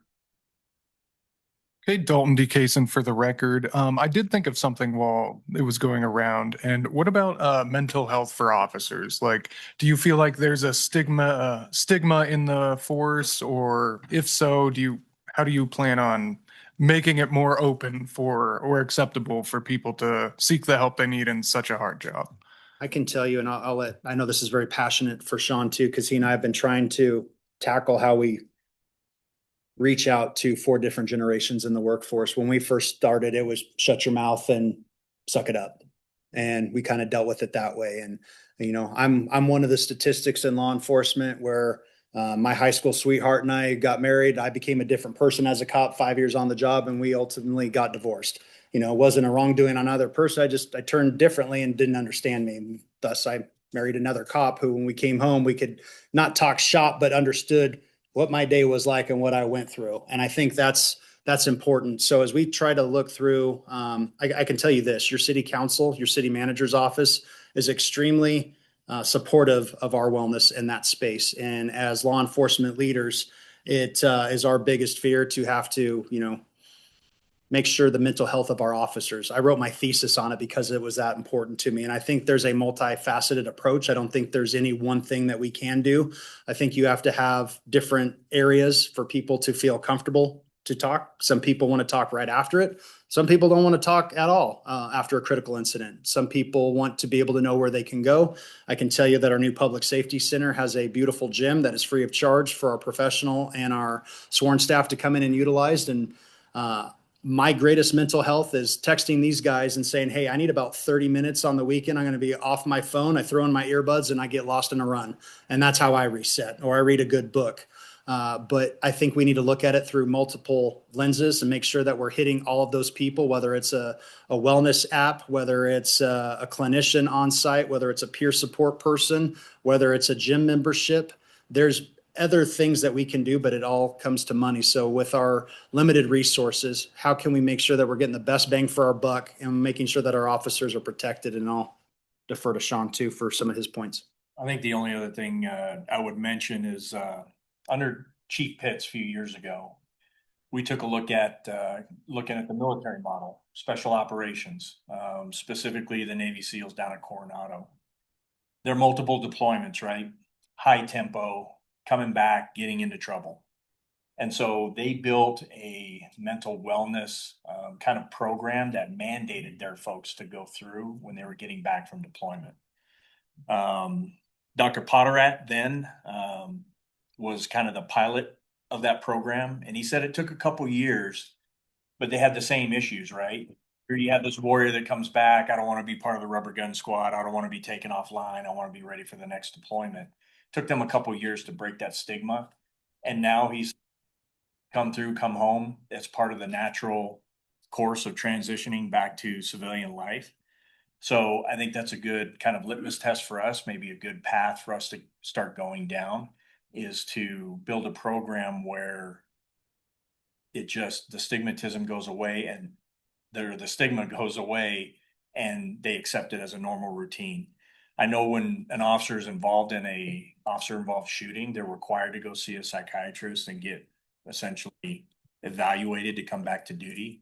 But maybe having additional programs where they're required to go and talk about the incident to help void that stigma of it.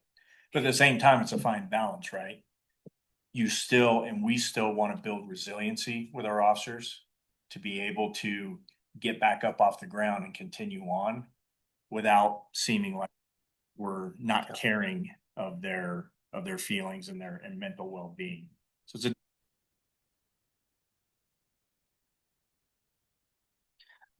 Thank you once again. Anthony Taylor for the record. Chief, you mentioned the wonders about technology in regards to drones, cameras, and the like. There has been a lot of controversies throughout the countries in regards to such technologies, especially surveillance and stuff. So you mentioned in your presentation about ALPRs solving serious crimes, and you mentioned 2 homicides that were solved in, I think, record amount of time. So my question is, how many serious crimes, violent felonies, stolen vehicles, missing persons cases have been solved by the ALPR system in the last 12 months that would have not been caught or solved with traditional policing methods? Great question. I'd have to look into that. I don't have a running data of every success story on there, but our real-time intelligence center does track those success stories. And usually what we do when we trying to talk about some of those stigmas that happen across the country aren't happening in Reno, Nevada. So when you're talking about officers misusing those types of things for nefarious reasons, that there are quality control pieces that are a result of that. So they're not using it nefariously, that our lieutenants in our IA division get notifications if a specific individual and or plate has been run on multiple occasions within a short amount of time. So some of those things, I'm privy to those too. And I've heard some of those discussions about some of the 3-letter agencies that we may or may not be sharing information with. I can tell you that we're not. One of my goals that I have worked with our Latino stakeholder community, specifically to Casa Latina and our Latino stakeholders and everybody else, is understanding what the federal immigration's job is and what local law enforcement's job is, and not crossing or blurring those lines. As the husband to a immigrant who came from Costa Rica and found a pathway toward citizenship the right way and did everything that she was supposed to do, I'm very sympathetic to some of those comments that are being said about who we're sharing information with and who we're not. So I take those personally, and I want to make sure that our department is using this for the good for which it's intended, and not what people are doing 2,200 miles away from here that I can't control. So that is my goal to each and every one of you, is put our policies forward facing so people don't have to ask, wonder, conject, or speculate as to what we are doing. It's out there for all to see. But I will love to get you some of those datas, because that's another data set that we don't track, that we need to track to talk about all the success stories out there. Just recently too, if I may, I apologize, I'm going over, but I'll be quick. We were able to, believe it was last Saturday, we published one of our drone as a first responders for a GTA that had just occurred, where our officers were backing off the pursuit because the gentleman was starting to go into oncoming traffic. You can see it on our social media page, and through drone as a first responder, we were able to take a slack pursuit approach where our officers backed out, watched where that individual went, and later brought them in. So not only is it safer from a technological standpoint, but from a community safety standpoint, we're not letting the criminals go. We're not letting other people be victimized, and we're not compromising public safety when these people take matters into their own hands and come into oncoming traffic. Shonda Golden for the record. Thank you again for coming this evening. I want to share their sentiment. The last administration, I suppose, we didn't have this much transparency, so I really appreciate it. Thank you. Pleasure. I just wanted to, you had mentioned something about a narcotic or something that you give people. Sublocade. Right. So I work a 12-step program. I'm in recovery, and I can tell you, gentlemen, that it's really only when you hit rock bottom that you want to change. I drank on Antabuse, right? And as someone who attends 12-step meetings, I hear people and they'll say, "Oh, I'm so sober, blah, blah, blah, blah. How'd you get sober?" "Oh, I went to jail." So, I mean, I know no one likes to talk about that, but that's kind of like where we're at.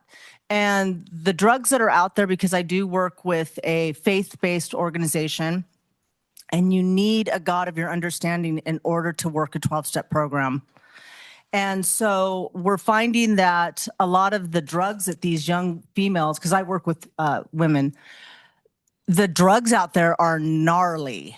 Like, you know, back in the day, you could go to a show, the joint gets passed around, everybody's having a good time. Those days are long gone. Okay. Also, I wanted to make you gentlemen aware that in the mixed meetings, I really do push for females to only go to female 12-step meetings, because in the mixed meetings, these human traffickers are going in and they're taking these young girls, and then they're taking them to Las Vegas and turning them into prostitutes.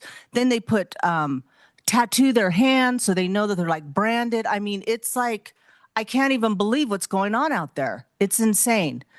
But again, in order to help our brothers and sisters in crisis, they've got to want the help, or we're just spending more taxpayer money on things that, you know, they don't want it. They don't want the help.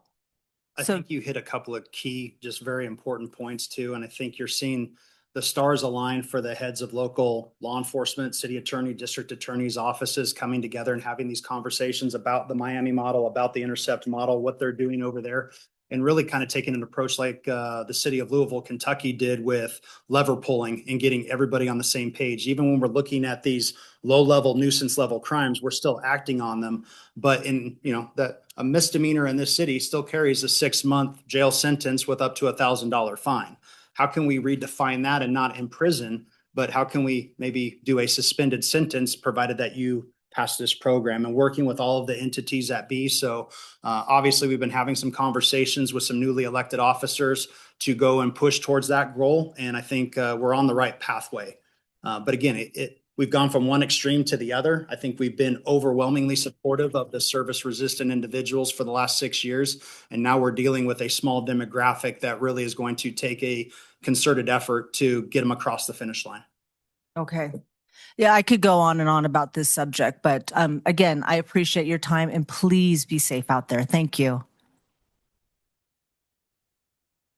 Ray Sheriff Rick again. I got nothing else. I mean, honestly, I could sit here and talk with you all night. But we have to But we have to move on. So, if you do have time, I'd love to sit down and have coffee with you and talk and whatnot, if you wanted to. Otherwise, like I said, we can talk all night long. Thank you. Thanks for coming out. Our pleasure.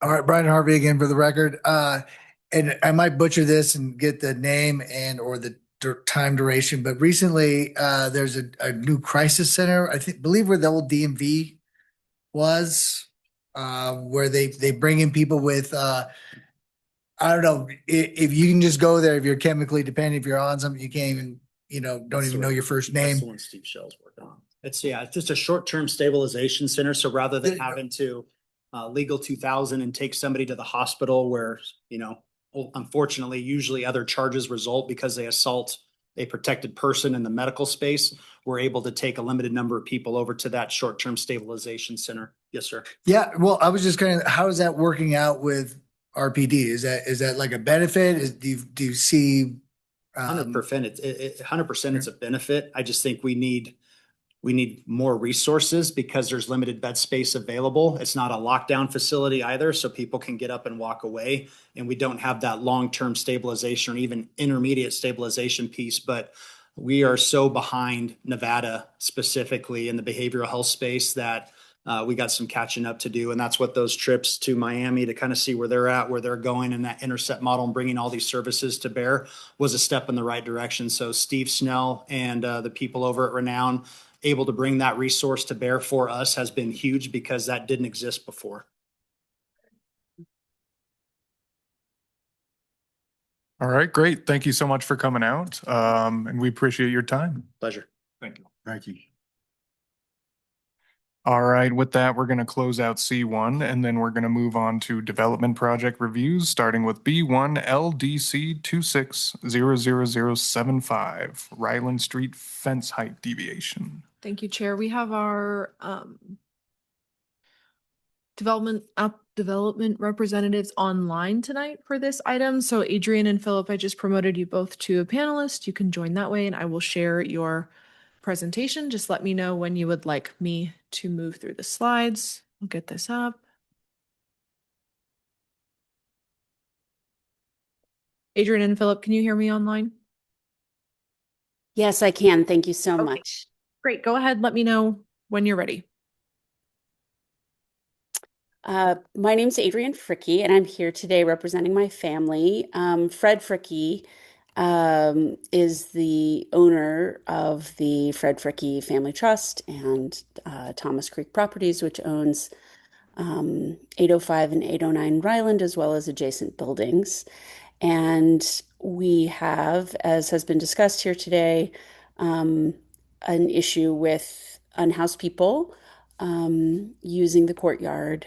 And this has been going on for about a year. And we have been working with Leah Picotti and her team to try and create a safe and reasonable solution. The main issue is that we're fairly close to the South Wells. I believe we're within 200 feet of the South Wells intersection. And so we needed to find a fence solution that would preserve the sight line. And Mr. Philip Velasquez is the fence specialist that we have engaged, and he's really the brains behind this. So I will pass it over to Philip. Also, I'm coming in from Boston, where I reside, although I come to Reno frequently. My sister Tamsin is on site and but happens to be on vacation this week. Thanks so much. Bye.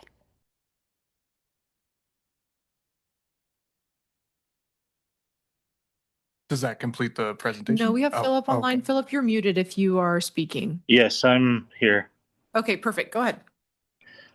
So basically, yeah, they're just trying to prevent unwanted guests onto their property because they have been harassing the tenants in that multi-housing unit. So my proposal was to put a fence line up that is a hard to climb fence, a 6 foot tall iron fence with it's aristocrat style, so it's got kind of the spikes on top. I believe there's a picture on our slideshow that shows the fence style. um, just makes it hard to climb, hard to access. I kind of we're going for the deviation because if we offset anything, we believe that the unwanted guest will be basically using the fence to sleep up against. Um, start a camp, put a tent, or do whatever. So I detailed it to where we're basically right where the sidewalk is. Um, and I also have a gate that's in there that allows access for the tenants and has a emergency, basically panic bar exit in case there is an emergency and they need to get off the property. But it only allows entry to the tenants for that property.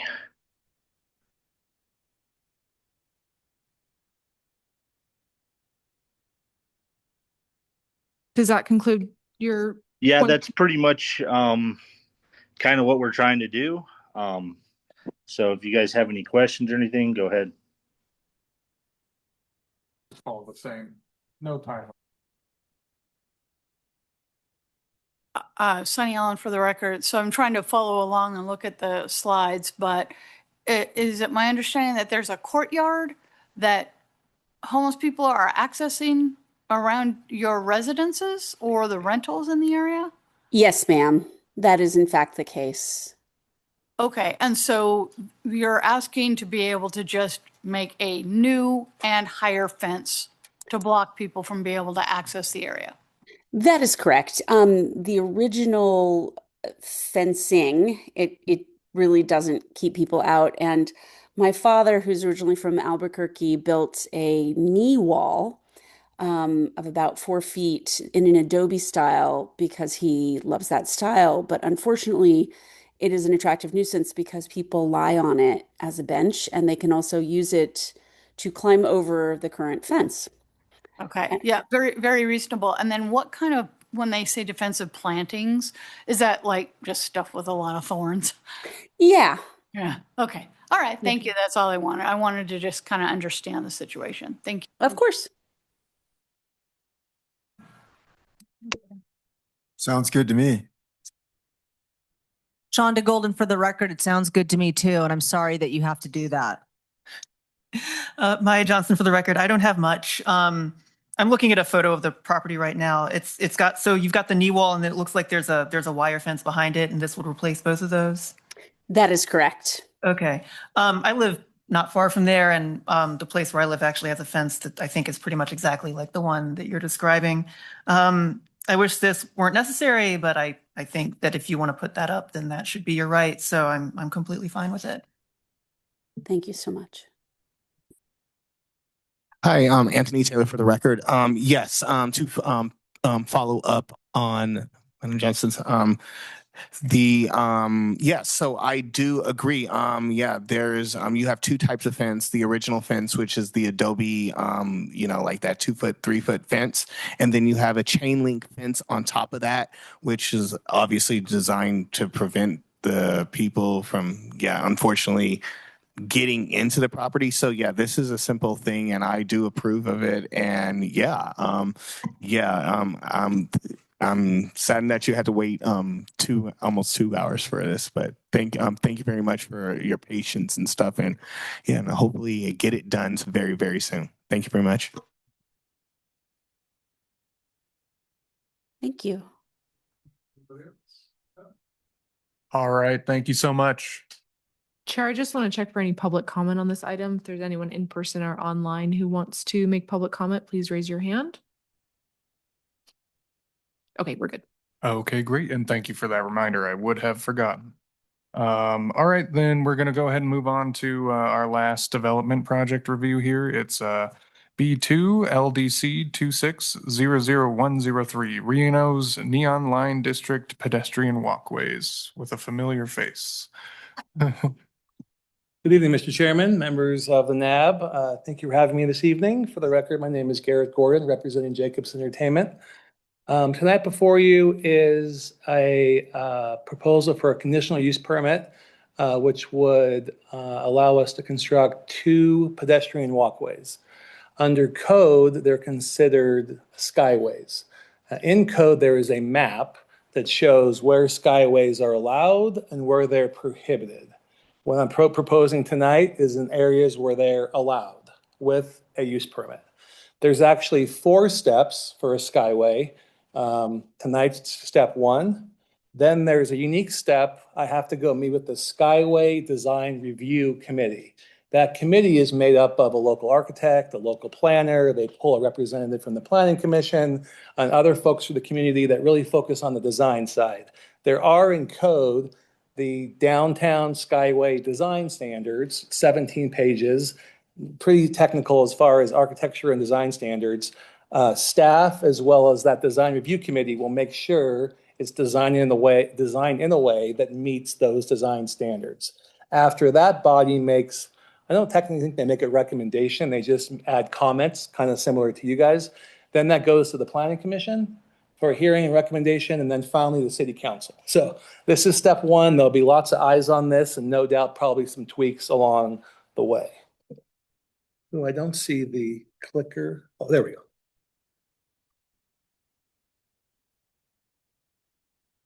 So as I mentioned, this application is for 2 pedestrian walkways. The first would go across Ralston. It would start where the J Resort currently is located. They have a parking structure. There is plans for eventual banquet hall there. So we would imagine a lot of traffic back and forth along Ralston.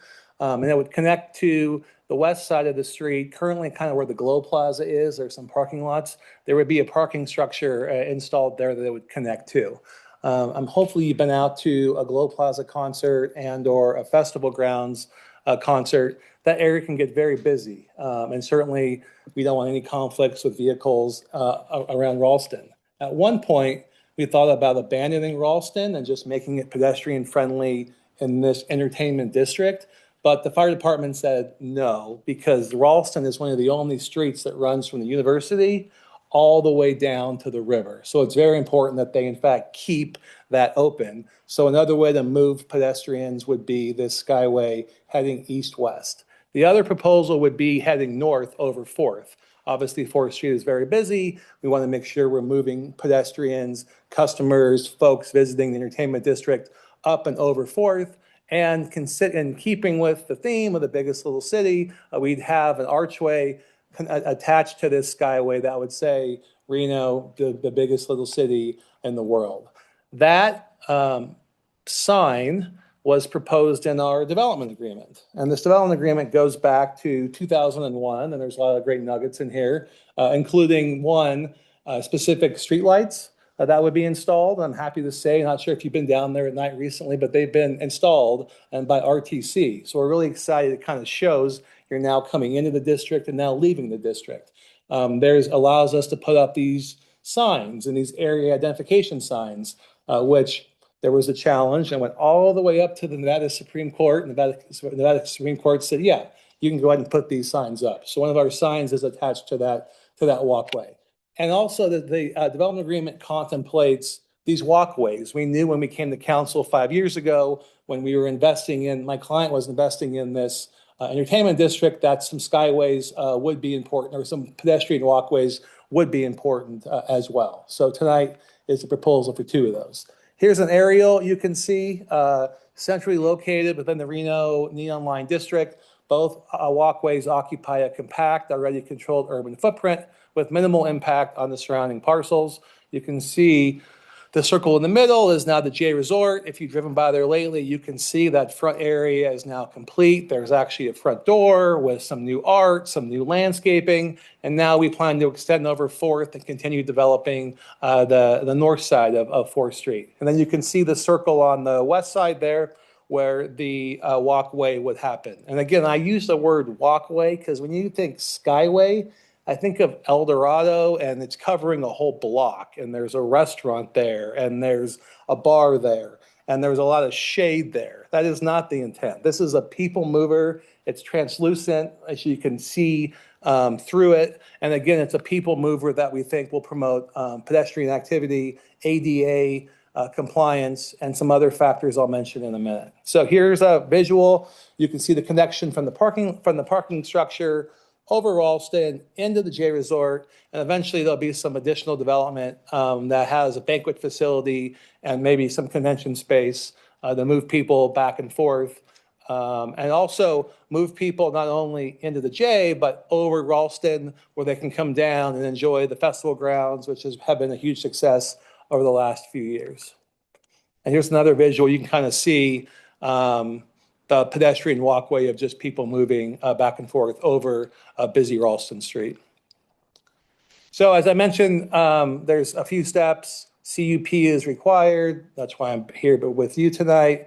There is some general conditions of approval, requirements that we believe we comply with. And finally, we have to have those Skyway specific design findings that we comply with as well.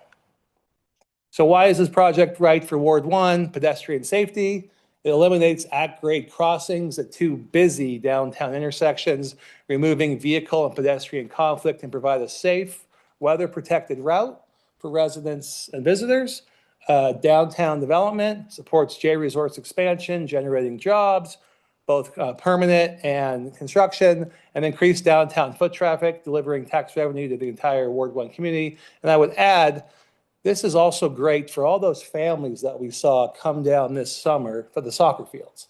Soccer fields, flat fields, lacrosse fields, honestly have been a huge success. I'm going to be back before you in a couple months for 2 more, and hopefully 2 more, with the goal of having 12 downtown. I mean, we had over 200 teams in June and July, folks coming over the hill and local, and it was a success. And so I think if you see these pedestrian walkways, it helps move people and families with strollers and kids, not congesting our crosswalks along Ralston and 4th, but moving people in a good way for safe circulation. Tourism and entertainment, Glow Plaza, festival grounds, again, have been a big success. And as you guys can all imagine, especially in this Ward 1 downtown, an event is over, a bar closes, people don't listen and go across Ralston or go across 4th. This would allow them, us and our security, to make sure we're putting them up and over 4th and up and over Ralston so everyone's safe. The patrons who maybe had a couple drinks, as well as the cars and Ubers that are picking people up. It's better to get these pedestrians off the streets post-event. So we think it's also important for an effective tourism entertainment district. And finally, certainly not least, accessibility provides ADA compliant, weather protected. Again, we're trying to make this entertainment district year-round, not just in the summertime. Connectivity for all users, including those with mobility challenges, ensuring inclusive access across the connected campus.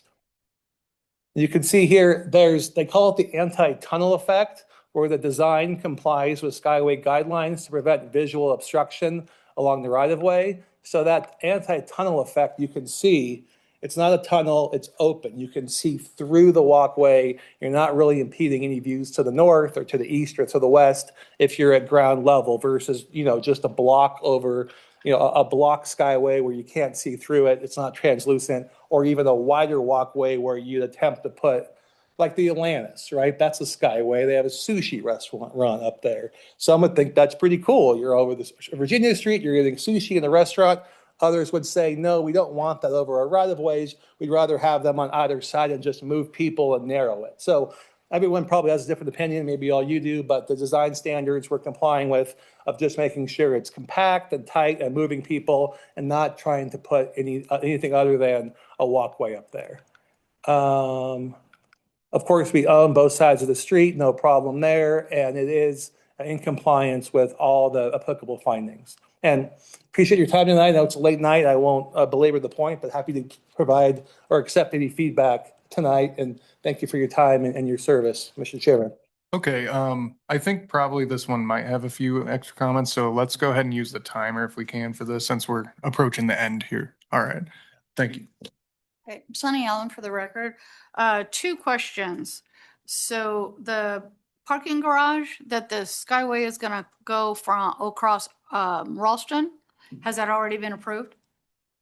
The parking garage wouldn't require any approvals, just a building permit. So that's a new thing that's gonna be built. It would be a new thing that would be built, correct? And so is it on Ralston or is it on Fourth?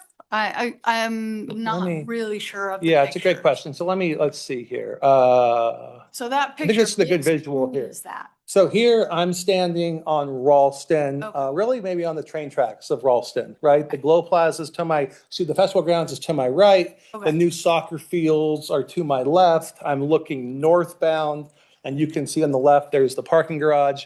And that's 3-4 stories, but it would be engineered in a way that maybe put a convention center eventually on top.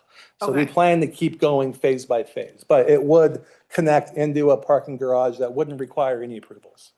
Okay, so but obviously you're gonna build that first, the parking first. No? Okay, Well, it's a really good point. I guess the idea would be to build the parking garage so the Skyway has something to connect to. But if for some reason we didn't, then the Skyway would have a step down steps like okay. maybe the Atlantis is that dumps into that surface parking lot for a period of Got it. time until you went vertical. But I couldn't tell you what comes first today. okay. And then the only other thing is that when we were talking about the festival grounds, there was a lot of talk about, so this is gonna try to help alleviate some of the traffic and the foot traffic crossing the street. However, we were told that there was going to be traffic control and people out there taking care of that. That doesn't go away, right?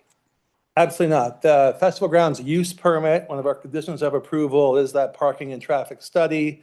We're in full compliance with it. We've had, knock on wood, no incidents and no issues whatsoever. But as we continue to grow, we have more and more phone calls coming in.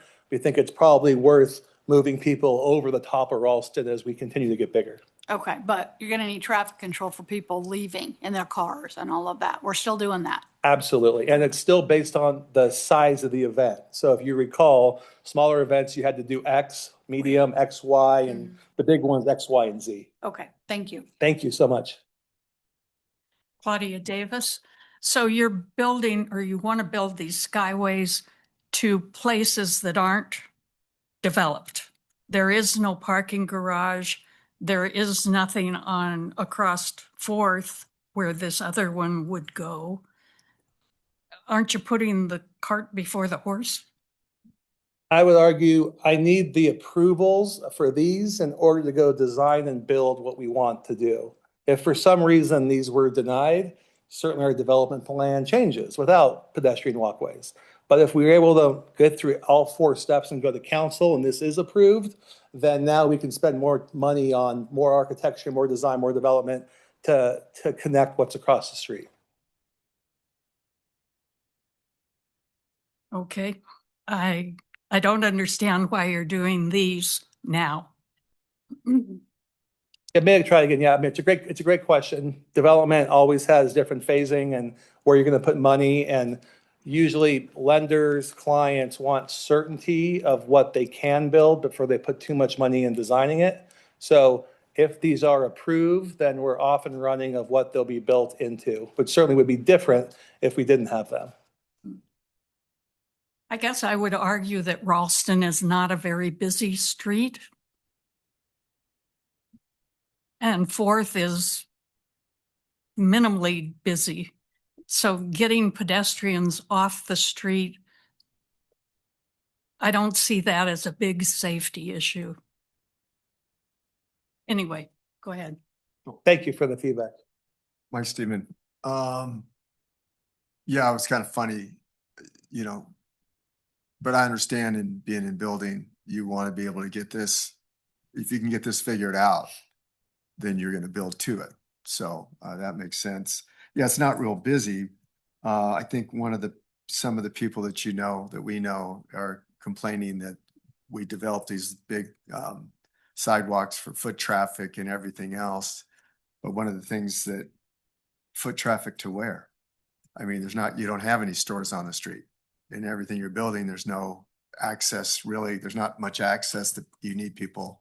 I think it's nice that it's safe, that if you have a parking garage, you can go park in the parking garage. And if it's raining, snowing or whatever, you don't have to deal with the street.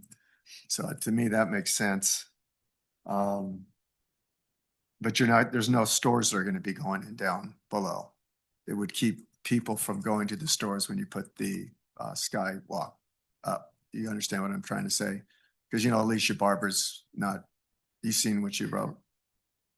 I haven't seen Oh, really? what has been, She's against written. it. Well, doesn't surprise me. We've worked together. Yeah, like all three of us for a long time. Yeah, no, I appreciate your input. Yeah, I can send it to you, but I'm just trying to address some of the things that she brought up. I appreciate it, and I'm a very, policy and plan-based guy in our downtown action plan. Yeah. Which her and many others were part of in creating that document.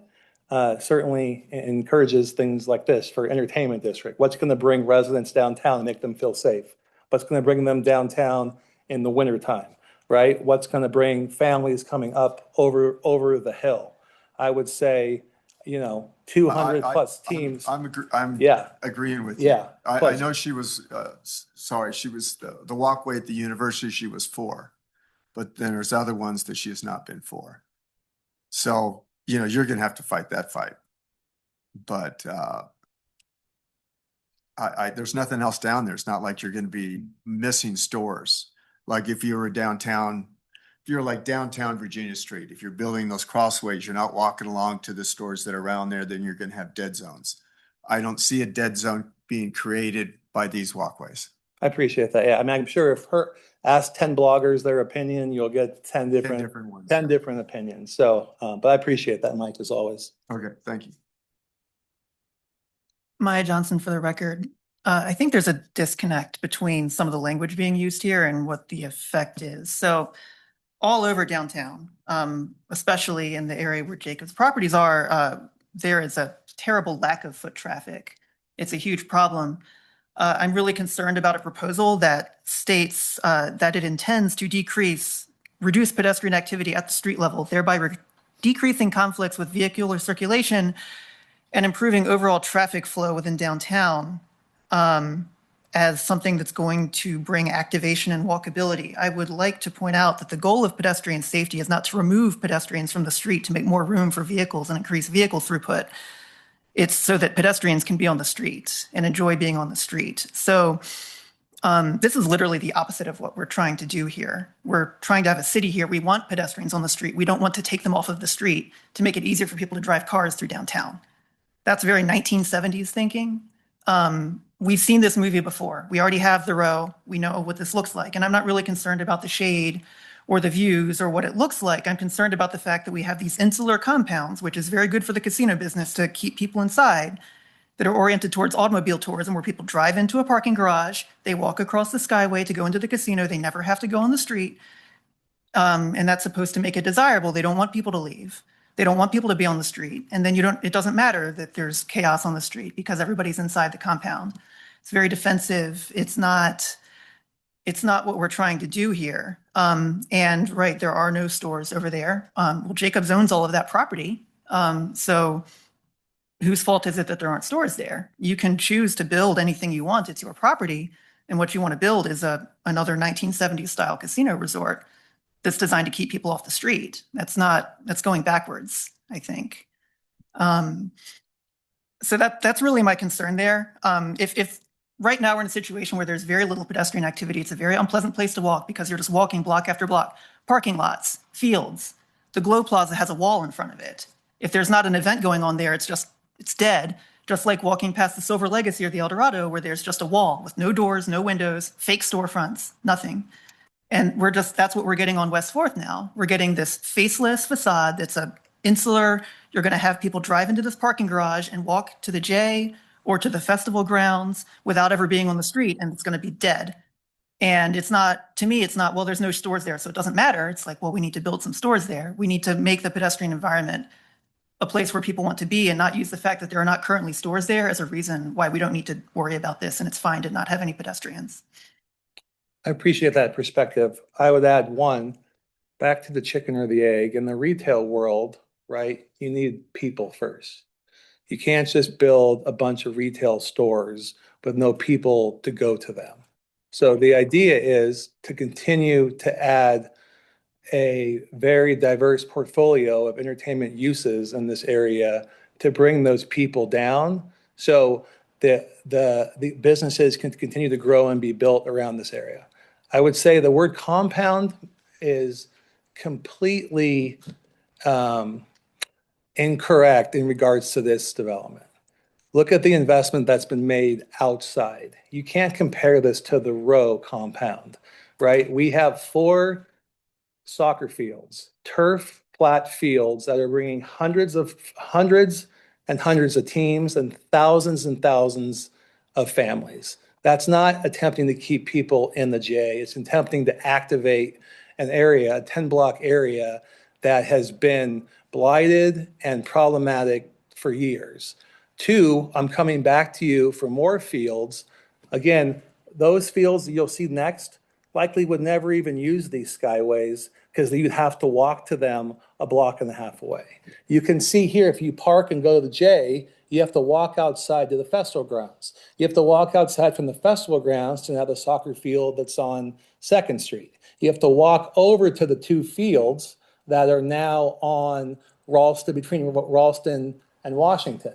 Now you're going to see fields north of Virginia. And as you move across north of 4th and you move across 4th, you can see up above there, you know, pool, spa, again, other amenities that people can use outside.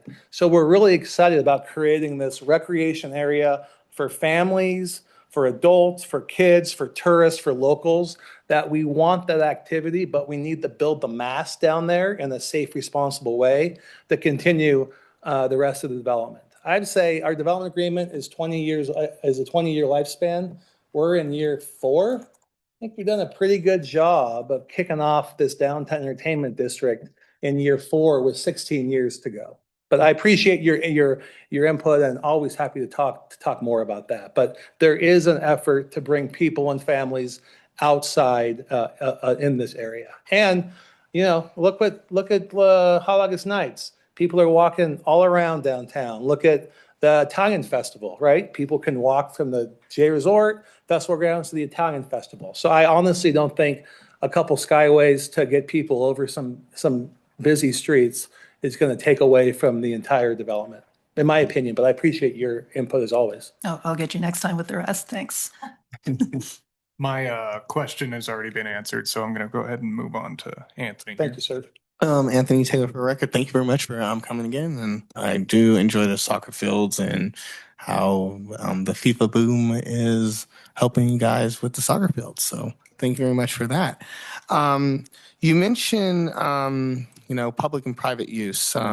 So there has been with the police officer chats. In regards to that, will the Skyways be fully open to the public at all hours or primarily serve resort guests for the J and its employees? They are private property. So Popos, okay. So they would remain private property. I would envision they would be open most, if not all hours, given the J Resort property is 24-hour. People check into their hotel rooms 24 hours a day. But certainly we'd reserve the right to close it down if we needed to. Okay. Will you say chicken and egg? So is this the catalyst if you were to be, if and when you were to build these skyways, would I see there's a pool right next to it? Could that be turned into like another tower or where you do have these amenities? And you know, because you're saying that the portions that you own on 4th Street would essentially be like similar to like Fremont Street in Vegas. So that's what it was. I don't know what if the project agreement said like, hey, for this stretch of road is supposed to be this. It could be changed at some certain subject of time. How how would building that first stimulate the growth as you would proclaim against Maya Johnson?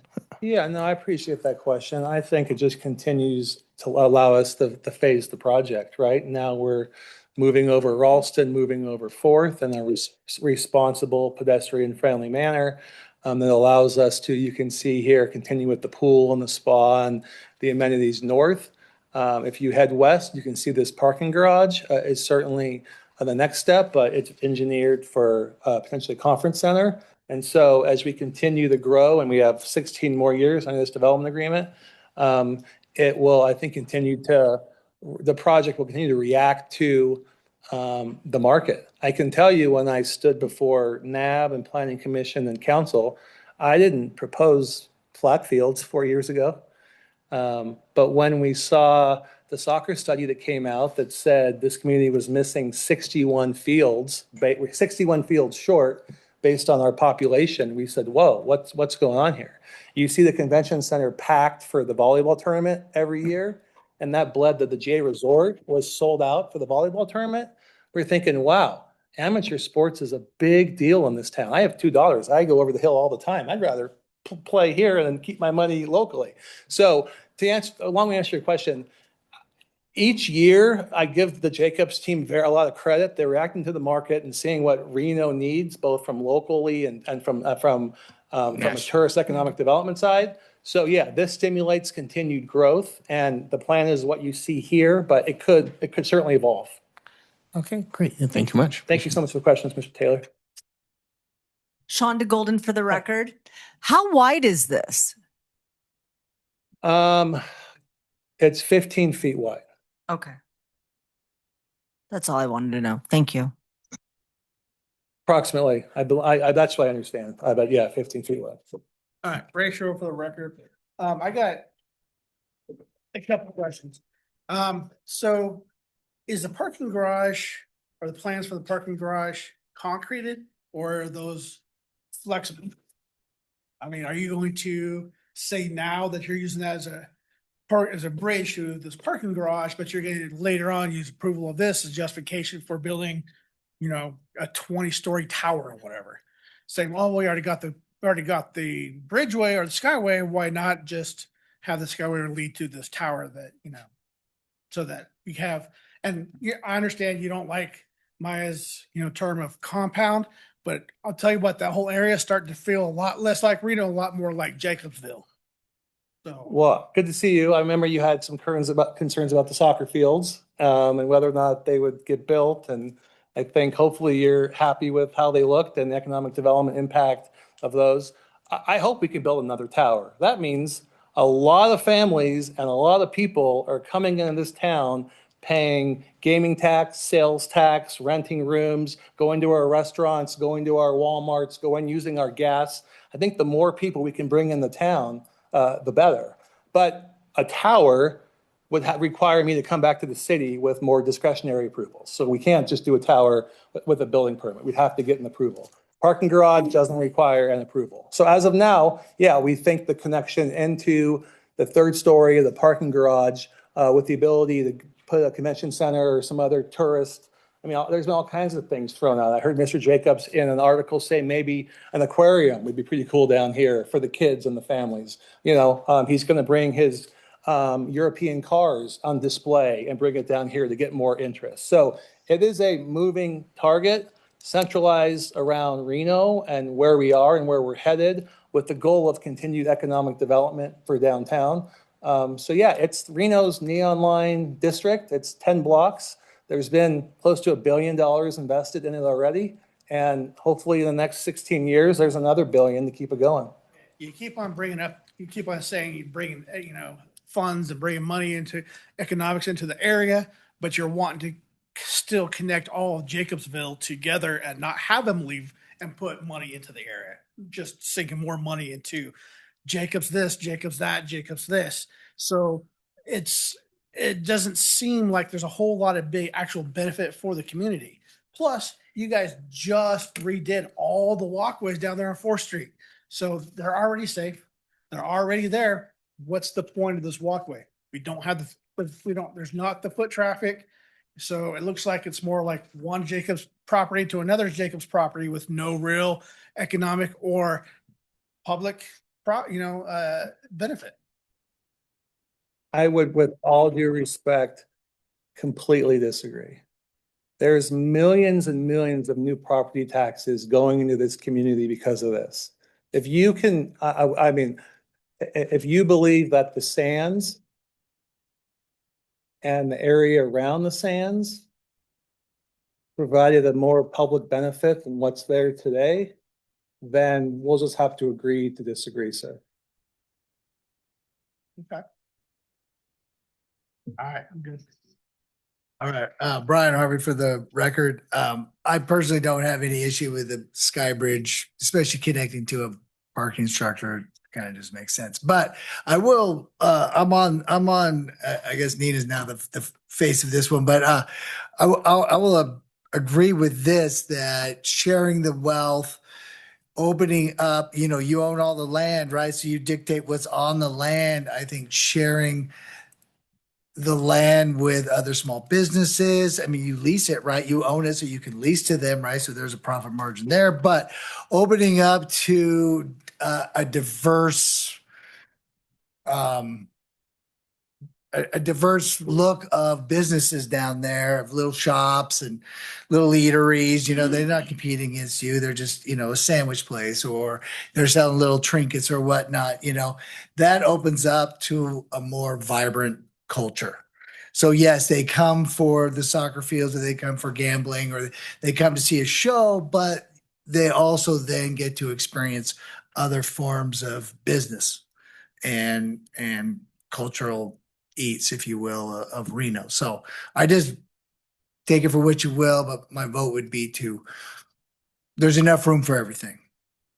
And I thank you for the question. I couldn't agree more. You'll see a great little local business come into the first floor of the 245 apartments, those new apartments on the corner of 2nd and Arlington. Ground floor was left open for a retail tenant, and we held out, and we have a really cool local tenant coming in there. So you'll see that. But certainly the more local tenants, we also have there's a local business spa who's moved up to 5th Street that we're helping out to bring more local businesses into the area. So that's certainly a priority. And we think over the course of the next 16 years, we should have a lot of those. I hope so. Yeah, thank you. Okay, I would love to give everyone else a second round. We also have everyone one. else- No. We Let have me a finish, please. Public comment registered as well. But we don't have time. So that's what I was going to say. So thank you for coming out. We're going to go ahead and move on to our final agenda. Thank you for having me. I really appreciate it. Thank Thank you. Thank you. Thank you. Chair, we have a public comment on this. Oh, yeah. Thank you. Yeah. We're going to hear from Damian Cole.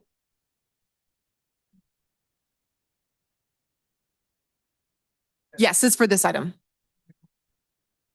Go ahead, Damian. Thank you. The slides back. There's something I need to show. And Mr. Gordon Olson needs to see this as well, because he's probably going to be needed for rebuttal. Oh, I'm sorry, not rebuttal. This isn't a court case, or is it? Okay. There we go. Thank you.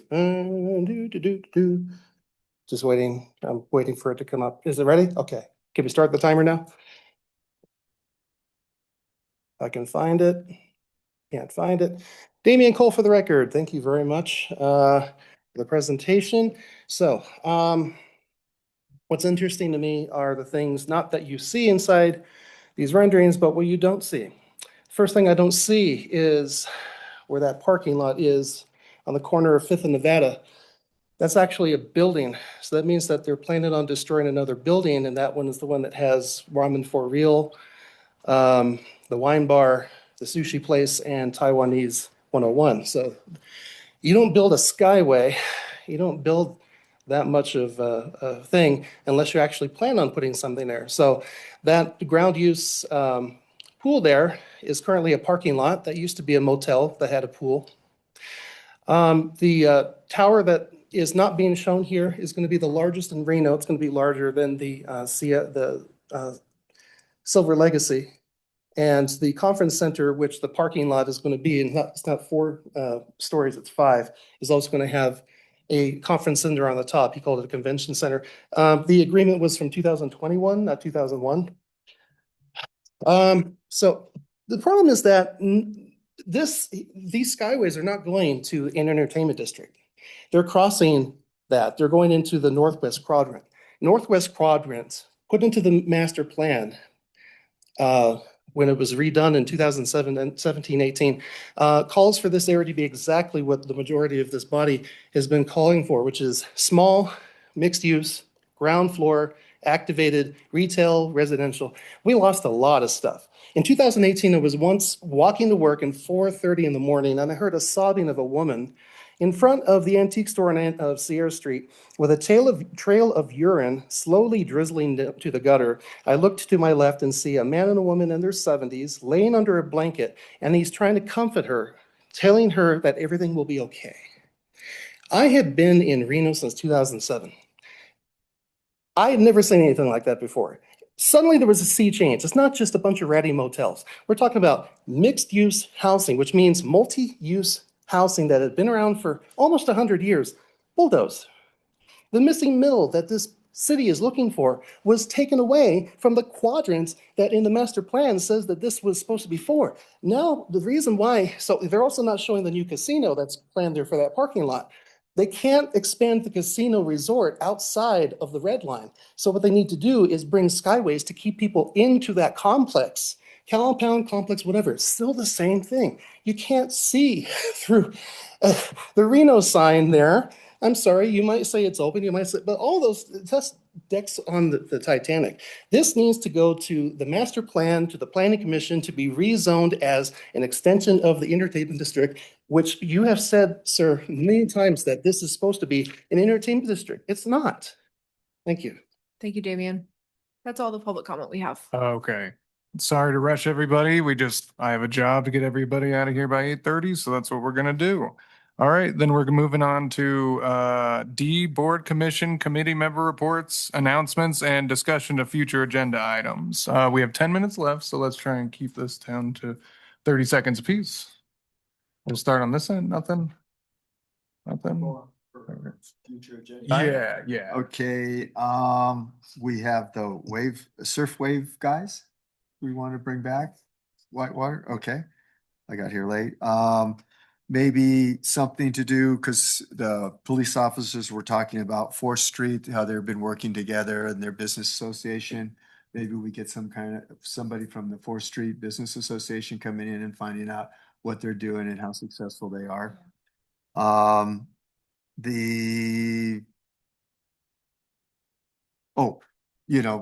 Bring back somebody from the city to walkway.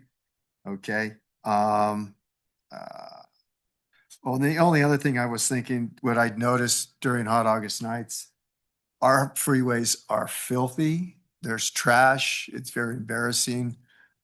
And I know we do have the highway. Is there somebody we can bring in from the highway? NDOT. And say, why does this look like shit? Division 1 of NDOT. Yeah. Okay. Those people. So those are just some of the things I was thinking. Maya Johnson, for the record, I have 2 things really quick. I'd like to reiterate. I'd like to hear something from the city about why we're allowing the 2 riverfront property owners between University Way and Lake Street, AT&T, and the owners of the DeLucci building, to have that public walkway gated and locked. Why we're letting them do that? And if they think they are allowed, to know why they think so. And also, I'd like to know if there's any kind of thing we could do for public educational micromobility, because I'm really tired of drivers screaming at me who think that it's illegal for me to be in the street. Okay, Dalton. It is kind of funny, but that's all. Okay, Dalton D. Kaysen, for the record, I just wanted to mention, I don't know who we talked to, but the whitewater rafting people or whitewater surfing people were here. And I do think that's important, anything that'll bring people to the river. And that's it for me. I think, thank you very much, Anthony Taylor for the record. I think we should, after this summer season, we need to bring in the Reno Airports Authority and the Tourism Board. So the county tourism board, so they can give us some information and records as well. Thank you much. Shonda Golden for the record. I'd like to see maybe someone from Nevada Wildlife or I'm not sure what organization that can tell us how the ducks are how they're safe or the geese, something like that. And then also maybe someone from the dog, I guess it's the dog pound. I don't know the language of that. So for animal services to let us know how, dogs that the homeless have, how they're being cared for, because I have dogs and I know they're expensive. Dogs get sick and it's really expensive. So just some more clarity on, animal safety from those two organizations. Please and thank you. Ray Shore for the record. I would just, homelessness comes up so much in this NAB and pretty much everywhere else. Is there any way we can get a representative of the care team to come in and talk to us? Because we seem to be talking so much about the homeless, but yet nothing seems to be getting done. So if a representative of the care team would be possible. Yes, I think we can look into it. I also know that the county has a community homelessness advisory board. So I would also look into when they're meeting, because I do think you might be able to get more robust information there. But Yeah. I will provide that information and look into that as well. Yeah, especially I'm especially concerned about the 4th Street corridor, not just the downtown 4th Street corridor, but all the way down to McCarran, because she's just coming home from Home Depot today between Summit Ridge and Keystone, 14 homeless camps. And that's ridiculous. So just making your life more difficult, okay? Nothing for me. All right, great. With that, we'll go ahead and close out the item D and move on to item E, which is public comment. I do not have any final public comment registered. All right, great. With 5 minutes to spare, we'll move on to adjournment. I make a motion to adjourn this meeting Monday, August 10th at 8:25 PM. So moved. Mike Steedman. Perfect. Yep, I second. All right, all those in favor say aye. Aye. Any opposed, say nay. Motion passes almost unanimously. Okay. All right. No, that's all right.